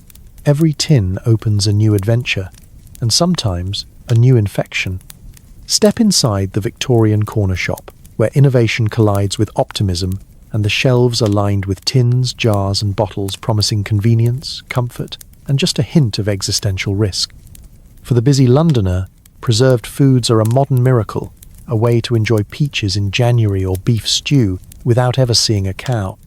Of course, what's inside the tin is anyone's guess, and what's not listed on the label could fill a medical textbook. Let's start with the canned goods, the pride of Victorian food technology and a reliable source of both calories and mild panic. The process sounds simple. Seal cooked meat or fruit in a tin, keep out the air, and presto. Food that lasts for months, even years. But these are not the cans you know today. Early tins are heavy, handmade affairs, soldered shut with generous globs of lead. As you turn your can in the light, you notice a crust of rust forming at the seams and the faint bulge that suggests fermentation is happening inside, whether you like it or not. Opening a Victorian tin is an adventure in itself. There are no pull tabs or can openers, just a sharp knife, a firm grip, and a prayer that the contents won't erupt across the kitchen like a Jackson Pollock in gravy. Sometimes the lid peels back with a satisfying hiss. Sometimes it resists, finally giving way to reveal what? Exactly. Meat stewed to the texture of sponge, swimming in a gelatinous pool, or fruit suspended in syrup so thick it could grout tiles. Occasionally, you find something unidentifiable, half a plum maybe, or a mysterious lump that might once have been beef. If you're very lucky, there's only a faint metallic tang. If not, there's a distinct fizz, the warning sign of Victorian botulism. And what about the preserved fruit? It comes in sturdy jars, sealed with wax or, sometimes, just a tightly twisted cloth. The fruit looks inviting, plums, cherries, or currants swimming in syrup, ready to top a rare bowl of pudding. But peer a little closer, and you might spot movement. Fruit flies, weevils, and beetles thrive in the warm, sweet preserves. Victorian cooks tried their best to strain the bugs out, but a certain crunchiness was accepted as part of the experience. After all, extra protein never hurt anyone, except perhaps the more squeamish members of the household. Pickles and chutneys, the other stars of the preserved goods aisle, are just as unpredictable. The vinegar is sharp enough to pickle your insides, and the vegetables are sliced so thin you wonder if they were just using up scraps. Labels are vague, expiration dates non-existent, and the best before test is a matter of sniffing, poking, and, if you're brave, tasting. The old joke goes, if it doesn't bite back, it's probably fine. Of course, every Victorian family has a horror story. A Christmas pudding ruined by an explosive can of plums, a picnic derailed by tinned salmon that glowed in the dark, or a fruitcake that buzzed ominously when sliced. You learn to approach every preserved good with a blend of hope and suspicion. The true experts, grannies, housekeepers and shopkeepers, know all the tricks. Tap the can to listen for hissing, check the jar for unusual colours, and never trust anything that fizzes, pops, or floats. Despite the risks, preserved goods are treasured. They offer a taste of summer in the bleakest months and a moment of novelty on an otherwise monotonous menu. Children dream of candied peel and jam, and adults sneak a bite of pickled onions when no one's looking. And sometimes, against all odds, the contents of the tin are fresh, flavourful, and downright delightful. So you slice a piece of tinned ham, spread preserved cherry on your bread, and raise a forkful of brined pickle in salute to Victorian ingenuity. The food may not always be safe, but it is, at the very least, an adventure. Next up, the great jam scam, because if you thought preserved goods were suspicious, wait until you meet Victorian jelly. You buy a jar of jam and dream of strawberries. What you get is apple cores, beet pulp, red dye, and enough sugar to make your dentist weep. It spreads, but so does the rash. The Victorian breakfast table, in theory, is a scene of comfort. A pot of tea steaming gently, a loaf of bread, see chalk and brick dust, and, if you're truly fortunate, a jar of bright, jewel-toned jam. The sight alone is enough to make you believe, if only for a moment, that all is right in the world. You pop the lid and marvel at the glossy red gleam inside. Perhaps you even let yourself imagine the taste of summer strawberries, raspberries, or maybe even currants, if you're feeling extravagant. But this is Victorian England, and you really should know better by now. The art of the Victorian jam is less about fruit and more about illusion. Real berries are expensive, and no Victorian grocer worth his salt is about to squander profits on authenticity when he can replicate the look and, sort of, the flavour with whatever is cheapest. The primary ingredient in most fruit jams? Apple cores. Not apples, mind you, but the bits left over after everything edible has been sliced away for pies, crisps, or the lunchboxes of luckier children. Beet pulp is next, adding body, bulk, and a colour best described as red adjacent. And then comes the dye, to fool the eye, if not the taste buds. Victorian jam makers reach for the nearest chemistry set. Red dye from coal tar, a splash of carmine for the wealthy, or a bit of lead oxide if you're after that truly unforgettable sheen. The result is a jam that glows so vividly it could double as a warning signal for ships in the fog.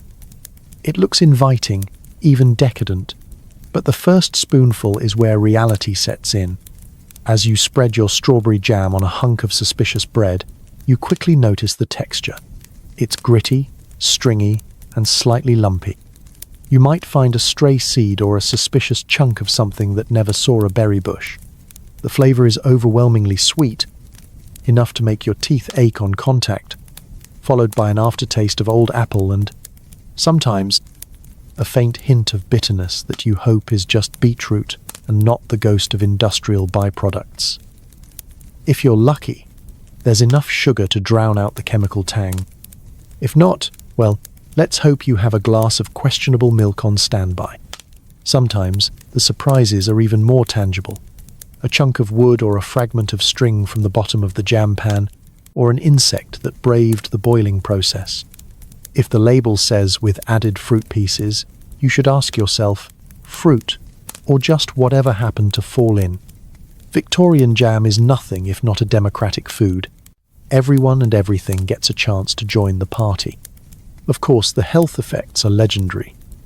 A rash after eating jam is almost a rite of passage. Victorian doctors blame everything from unwholesome fruit to nervous temperament.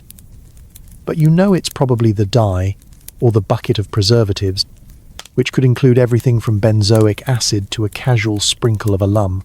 The lucky ones just get an upset stomach. The unlucky end up with a visit to the apothecary, who prescribes a week of weak tea and dry toast. Despite it all, jam is cherished. It brings colour to grey mornings and a taste of sweetness to otherwise bland meals. Children beg for it, adults hoard it, and every family has a favourite sauce. The shop with the thickest spread, the prettiest jars, or the most consistent lack of foreign objects inside. On special days, if you're lucky or rich, you get actual fruit, and the taste of real strawberries is almost shocking after so many months of Applebee's surprise.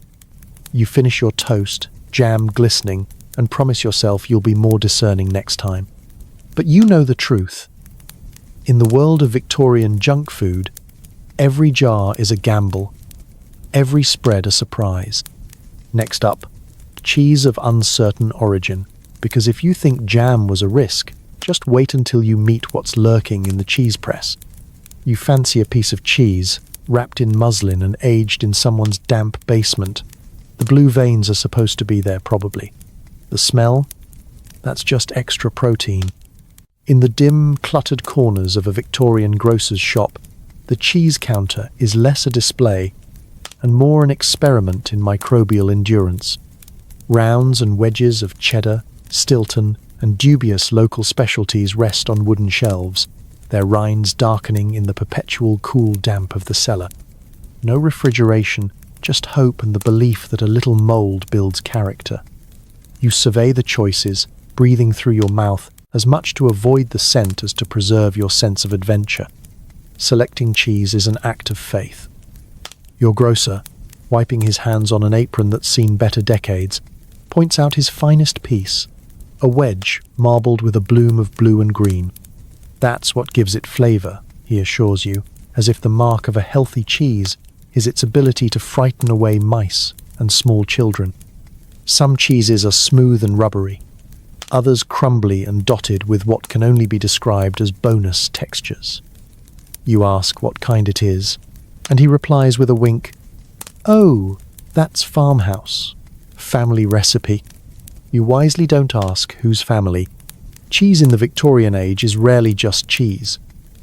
The milk, questionable at best, might have come from a cow, a goat, or anything available on short notice. The curds are pressed in rough cloths, aged on wooden planks that double as cutting boards and, on occasion, mouse highways. Salt is added liberally when it's available. Sometimes the salt is replaced with preserving powder, a mystery blend that could include borax, alum, or whatever the grocer found at the bottom of the barrel. Each wheel is a unique chemical romance, a living diary of its time and place. Cutting into your cheese, you marvel at the resilience of Victorian taste buds. The blue veins snake through the wedge, bold and unapologetic, their scent stinging the nose. Is it safe? Probably. Is it delicious? That depends on your definition of adventure.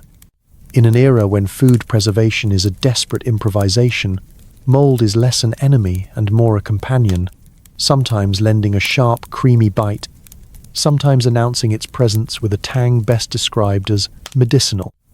Occasionally, you encounter mite cheese, beloved by a few and feared by many. These are cheeses deliberately colonized by cheese mites, tiny, nearly invisible creatures that gnaw through rinds, leaving behind a distinctive texture and an even more distinctive odor. The bravest souls eat the rind as a badge of honor.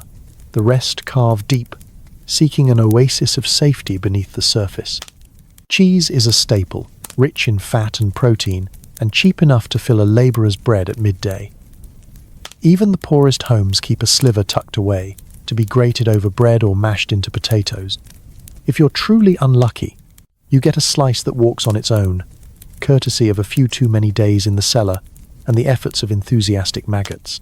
Resourceful Victorians simply scrape off the moving bits, slap the rest on bread, and call it a meal. Waste not. Want not. But cheese, for all its quirks, is cherished. It's a source of pride, the centerpiece of feasts, and a comfort on bleak winter days. Paired with strong ale or a hunk of dry bread, it rounds out meals and lifts spirits. Even the children, wrinkling their noses, beg for a corner from the cutting board, picking away the green but savouring the rich, tangy heart within. As you finish your piece, eyes watering, palate tingling, you realise that in Victorian England, every bite is a leap of faith. Cheese is not just food. It's a memory, a gamble, and sometimes a dare. Tomorrow, perhaps you'll choose something safer, but tonight, you sleep fortified with calcium, courage, and a strong sense of self-preservation.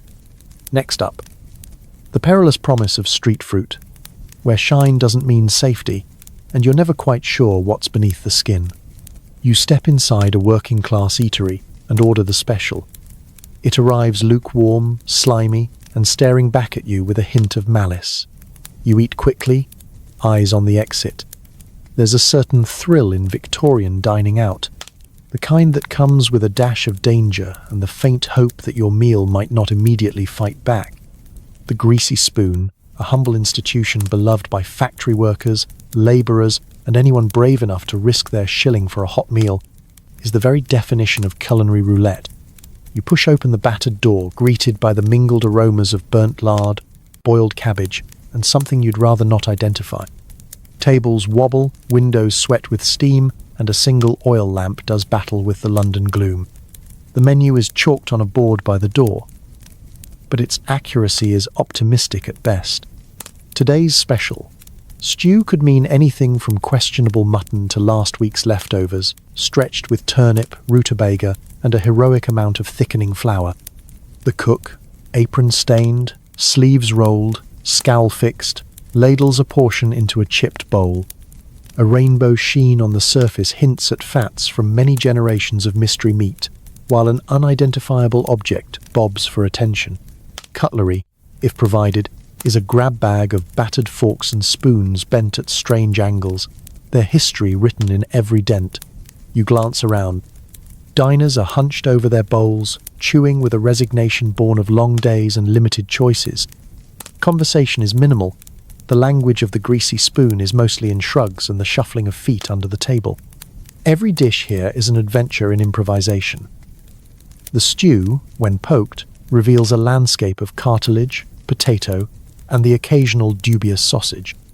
Salt is the saving grace, and vinegar, if available, can mask all but the most determined flavours.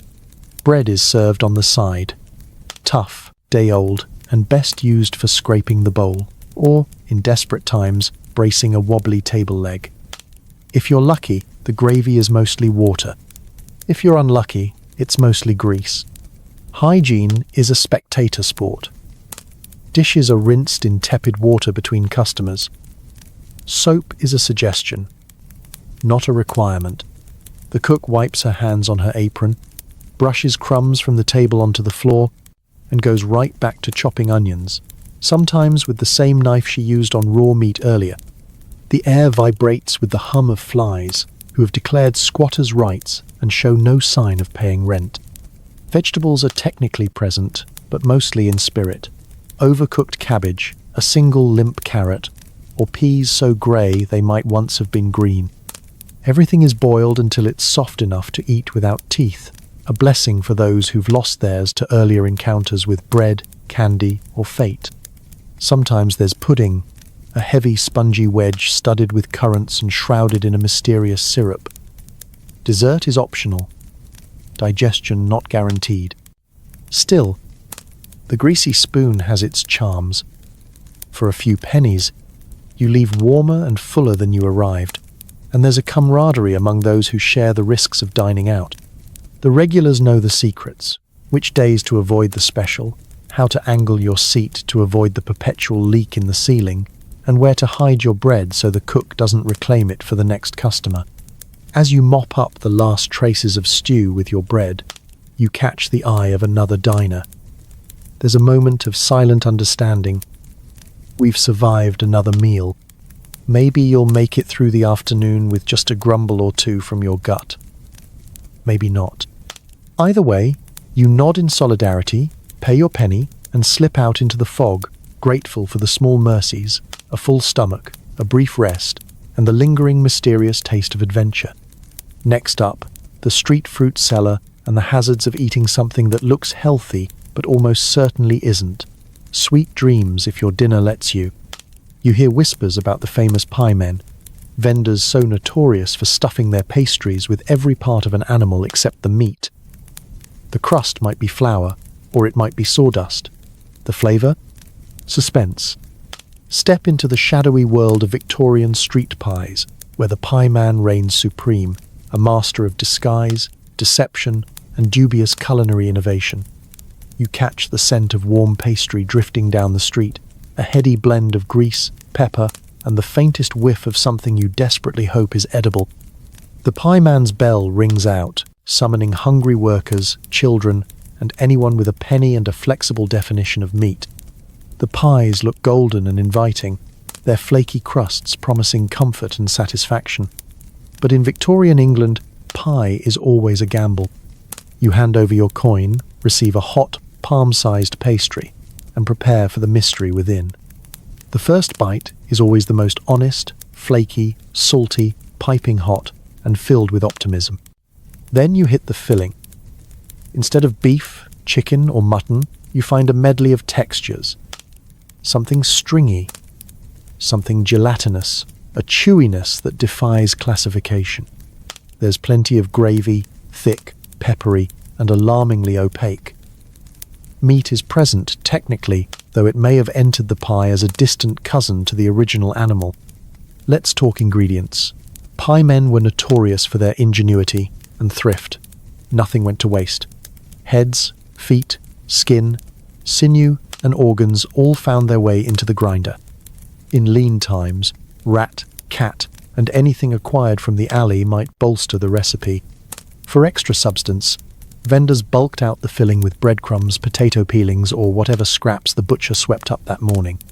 One London magistrate famously declared that eating a street pie was an exercise in optimism and iron constitution. And then there's the crust. Flour's expensive and closely monitored by hungry authorities, so pie men often improved their dough with sawdust, chalk, or even ground bone. If your pie was extra crunchy, you might have found a little grit or a splinter from the bakery's workbench. A golden brown crust was achieved with a brush of egg when available, or, more commonly, a dab of lard mixed with brown dye. It gleamed invitingly under the gas lamps, lulling customers into a false sense of security. Of course, the art of the pie man wasn't just about cost-cutting, it was about staying ahead of suspicion. Pies were seasoned liberally with pepper, salt, and sometimes a squirt of dubious sauce to mask any inconsistencies in the filling. On especially bad days, vendors simply doubled down on gravy, letting the mysterious meat swim anonymously, safe from questioning eyes. Ask what's inside, and you'll get a wink, a shrug, and a gentle reminder not to worry so much. After all, the crust is the best part. Yet, For all the scandal, pie was beloved. It was hot, portable, and filling, a meal you could eat with one hand while clinging to your dignity with the other. The risk was part of the appeal.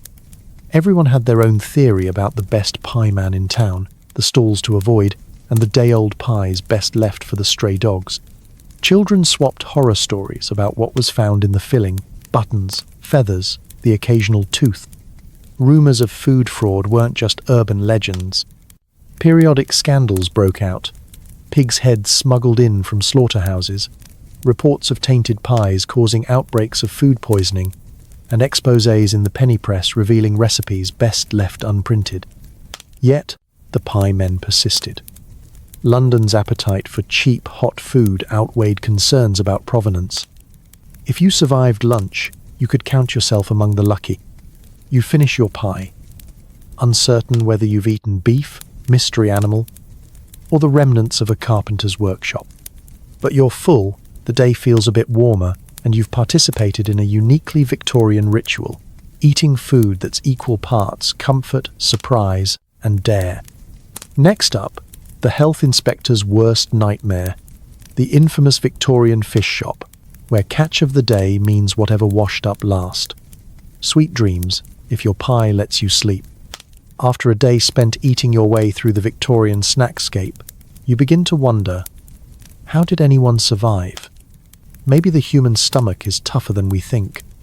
Or maybe, after all this, you'll finally get some sleep if you don't start glowing in the dark. Let's take a moment to marvel at the ironclad resilience of the Victorian digestive tract, a feat of evolution, necessity, and sheer stubbornness. Each meal in 19th century England is a high-wire act without a safety net. Pies filled with mystery meat, bread laced with chalk and bone dust, candy that glows with the promise of heavy metals, and dairy products that are only fresh in the loosest sense of the word. You'd think mass extinction was inevitable. And yet, somehow, millions of Victorians soldiered on, day after questionable day. The secret? Adaptation and, frankly, a lack of options. If you grew up on a steady diet of borderline edible food, your body developed defenses. Children learned early not to question the strange tingle of a green potato, the fizz in their milk, or the surprising crunch in their sweets. Each exposure was a lesson, and the kids who survived repeated doses of arsenic-laced candies or pickled pig's feet developed an enviable immunity or, at the very least, a philosophical resignation. Victorian guts were not coddled. From infancy, even the wealthiest children sampled the same adulterated food as their poorer peers, just with fancier spoons. Boiled water, when available, was safer than the Thames, but most people relied on beer or weak tea to wash down the day's hazards. The lucky ones avoided the worst outbreaks of cholera and typhoid. The rest were written up in the medical journals, serving as cautionary tales and statistics in public health debates. But make no mistake, Victorian Londoners did get sick, frequently.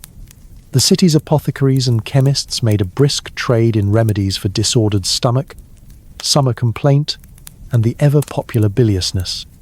Housewives swapped home cures for food poisoning, and entire families swore by mysterious herbal tinctures that tasted worse than the food they were supposed to fix. Surviving dinner was as much about hope and habit as about health. Still, there's a perverse pride in this toughness. Working-class men boasted about their ability to eat street pies without consequence. Factory girls dared each other to try the most lurid penny sweets. Grandmothers bragged about the time I ate a cheese that could have chased a cat up a chimney. The ability to digest nearly anything became a mark of character, a badge of honor in a world where food safety was an aspiration, not a reality. Modern science, with its microscopes and germ theories, has revealed the true extent of the risk. But Victorians, blissfully unaware of such things, trusted in tradition, a quick prayer, and the hope that boiling, pickling, or drowning something in sugar would render it harmless. Sometimes it did, sometimes it didn't. Either way, life went on, and so did dinner. The resilience of the Victorian gut was more than just biology. It was cultural, communal, and at times just plain denial. When your daily life includes the threat of disease, poverty, and endless labor, you don't let a little thing like luminous candy or a mysterious pie filling slow you down. You eat, you adapt, and you keep going, grateful for every meal that leaves you stronger than before. So, as you lay your weary head down tonight, stomach rumbling gently from its brush with history, remember, the human spirit and the human stomach are tougher than you think. You might not glow in the dark, but you've survived a tour through the culinary wilds of the Victorian era. And that, dear listener, is something to digest. Next up, time to tuck yourself in and give thanks for modern food labels, refrigeration, and the luxury of complaining about processed snacks. Sleep well, knowing that your gut, like the Victorians, is up for the challenge. The day begins with a weak cup of tea and a hunk of bread, if you're lucky. For the ambitious, there's porridge cooked in a battered tin pot that hasn't been properly cleaned since last Michaelmas. The local grocer swears by his secret ingredient: flour laced with whitening agents and, on especially exciting days, a sprinkle of lead to keep it looking fresh. You dig in, comforted by the fact that the only thing more dangerous than breakfast is skipping it. The Victorian morning is a slow, grey affair, best faced with the promise, however faint, of something to eat. You wake to a kitchen that's chilly and smoky, a fire smouldering in the grate, and your first thought is not, "What's for breakfast?" but "What's survived the night?" You peer into the bread bin, hopeful, only to find a hunk of yesterday's loaf, hard as brick and sporting a suspicious dusting of powder. That powder, of course, isn't flour at all, but bone dust, chalk, or the latest in whitening innovations. On good days, the bread is merely stale. On bad days, it's a crumbling hazard to dental work and digestion alike. If you're especially hungry and brave, there's always porridge. This isn't the creamy, oat-rich bowl of modern comfort. Victorian porridge is a grainy, beige sludge, cooked in a tin pot that's seen decades of use and abuse. The pot sits on the hob, encrusted with the ghosts of breakfasts past, imparting a complex vintage flavour to every scoop. There might be oats, barley, or whatever grains were cheapest at the market, and a swirl of milk if the milkman's morning delivery hasn't already gone sour. Sweetener is a luxury: treacle, molasses, or even a spoonful of brown sugar when you can find it. More often, you rely on imagination and hope. And what about that tea? The cornerstone of every Victorian table. It's brewed with leaves that have probably already been through a few cups before. If you're thrifty, or just realistic, you dry and reuse the leaves, sometimes mixing in a little fresh grass or coloured sloe leaves for bulk. The colour is right, the taste is historic. You take it weak, with a little milk to cloud the view and enough sugar to grit your teeth. If you can't get sugar, you might find yourself nibbling a sugar cube or a gypsum imposter, sold by enterprising grocers who know that luxury is often just an illusion. Sometimes breakfast means extras: cold bacon fat, scraped from the bottom of yesterday's pan, spread thinly over bread. A scrap of cheese, if you're fortunate, sliced so thin you can see the sun through it. Not that the sun ever comes out long enough to try. On very special days, you might have a boiled egg, pickled, rubbery, and dyed slightly blue by a mysterious brine.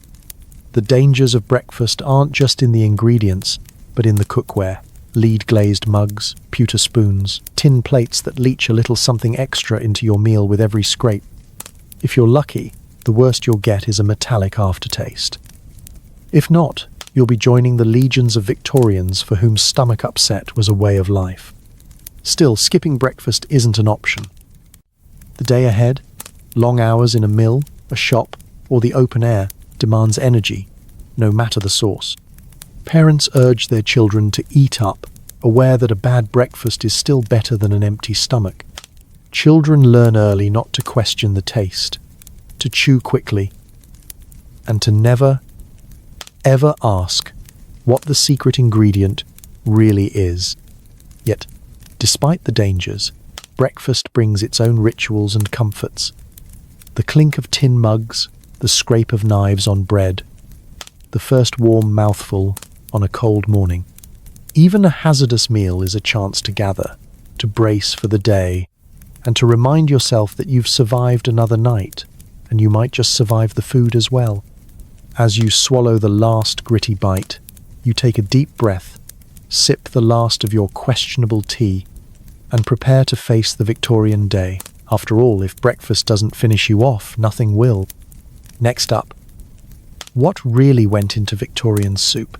Because there's always room for one more mystery in the bowl. A river runs through the city, and the bravest or least discerning souls flock to the oyster stalls lining the banks.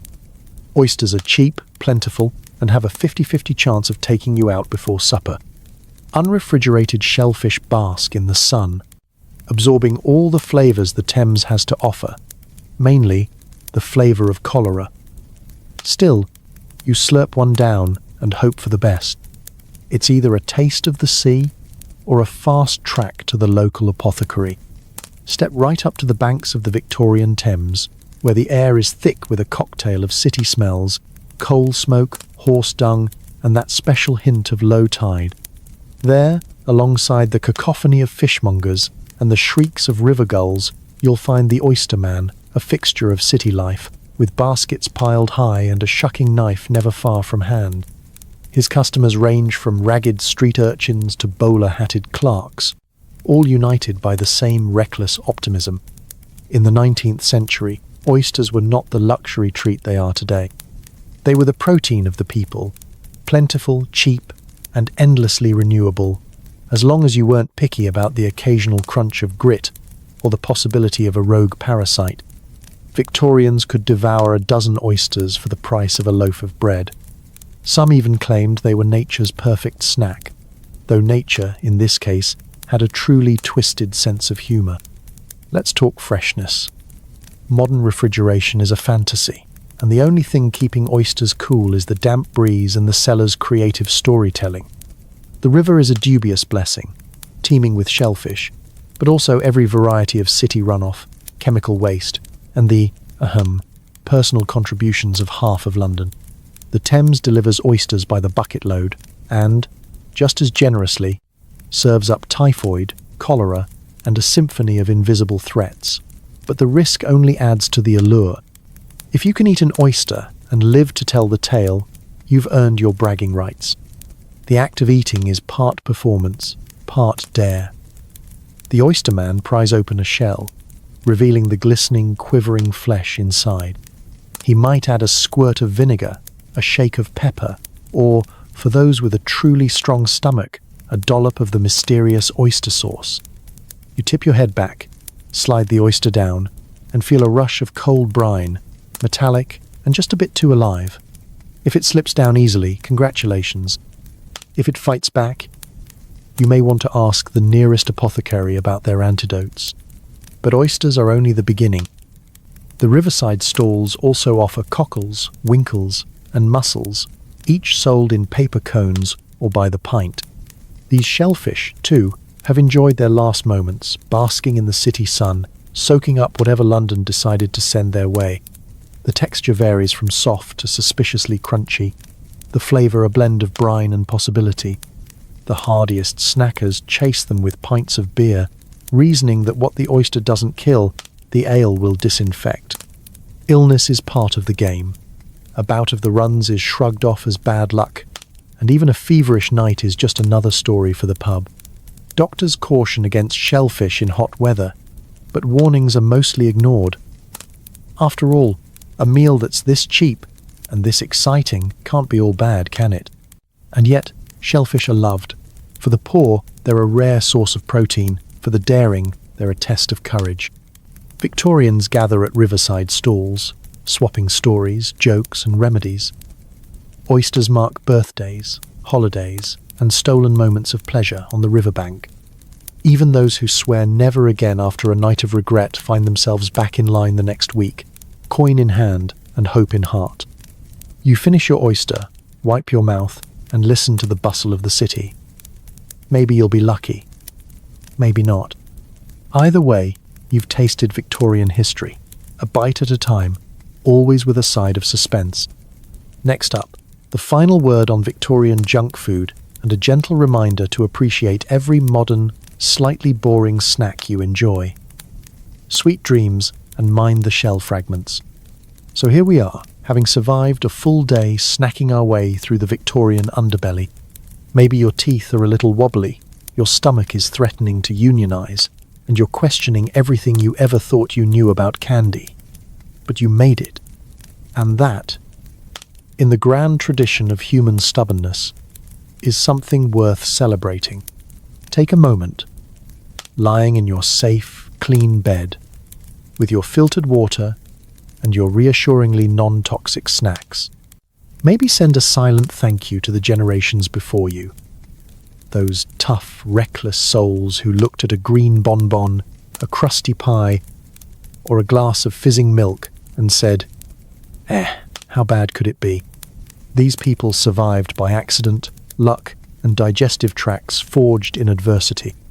They're the reason we have food safety laws, ingredient labels, and the confidence to eat bread without first sniffing it suspiciously. Remember, history isn't just about kings, queens, or revolutions. It's also about ordinary people dodging food poisoning long enough to invent afternoon tea.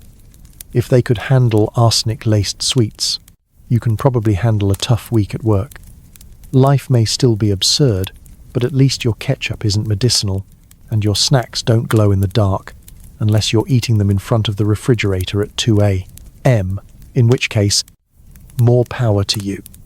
So tonight, as you drift into sleep, let the chaos of Victorian junk food fade away. Take comfort in your cozy sheets, your modern snacks, and the gentle knowledge that, whatever the day brings, at least you're not washing down chalky bread with formaldehyde milk. You've earned your rest. Good night.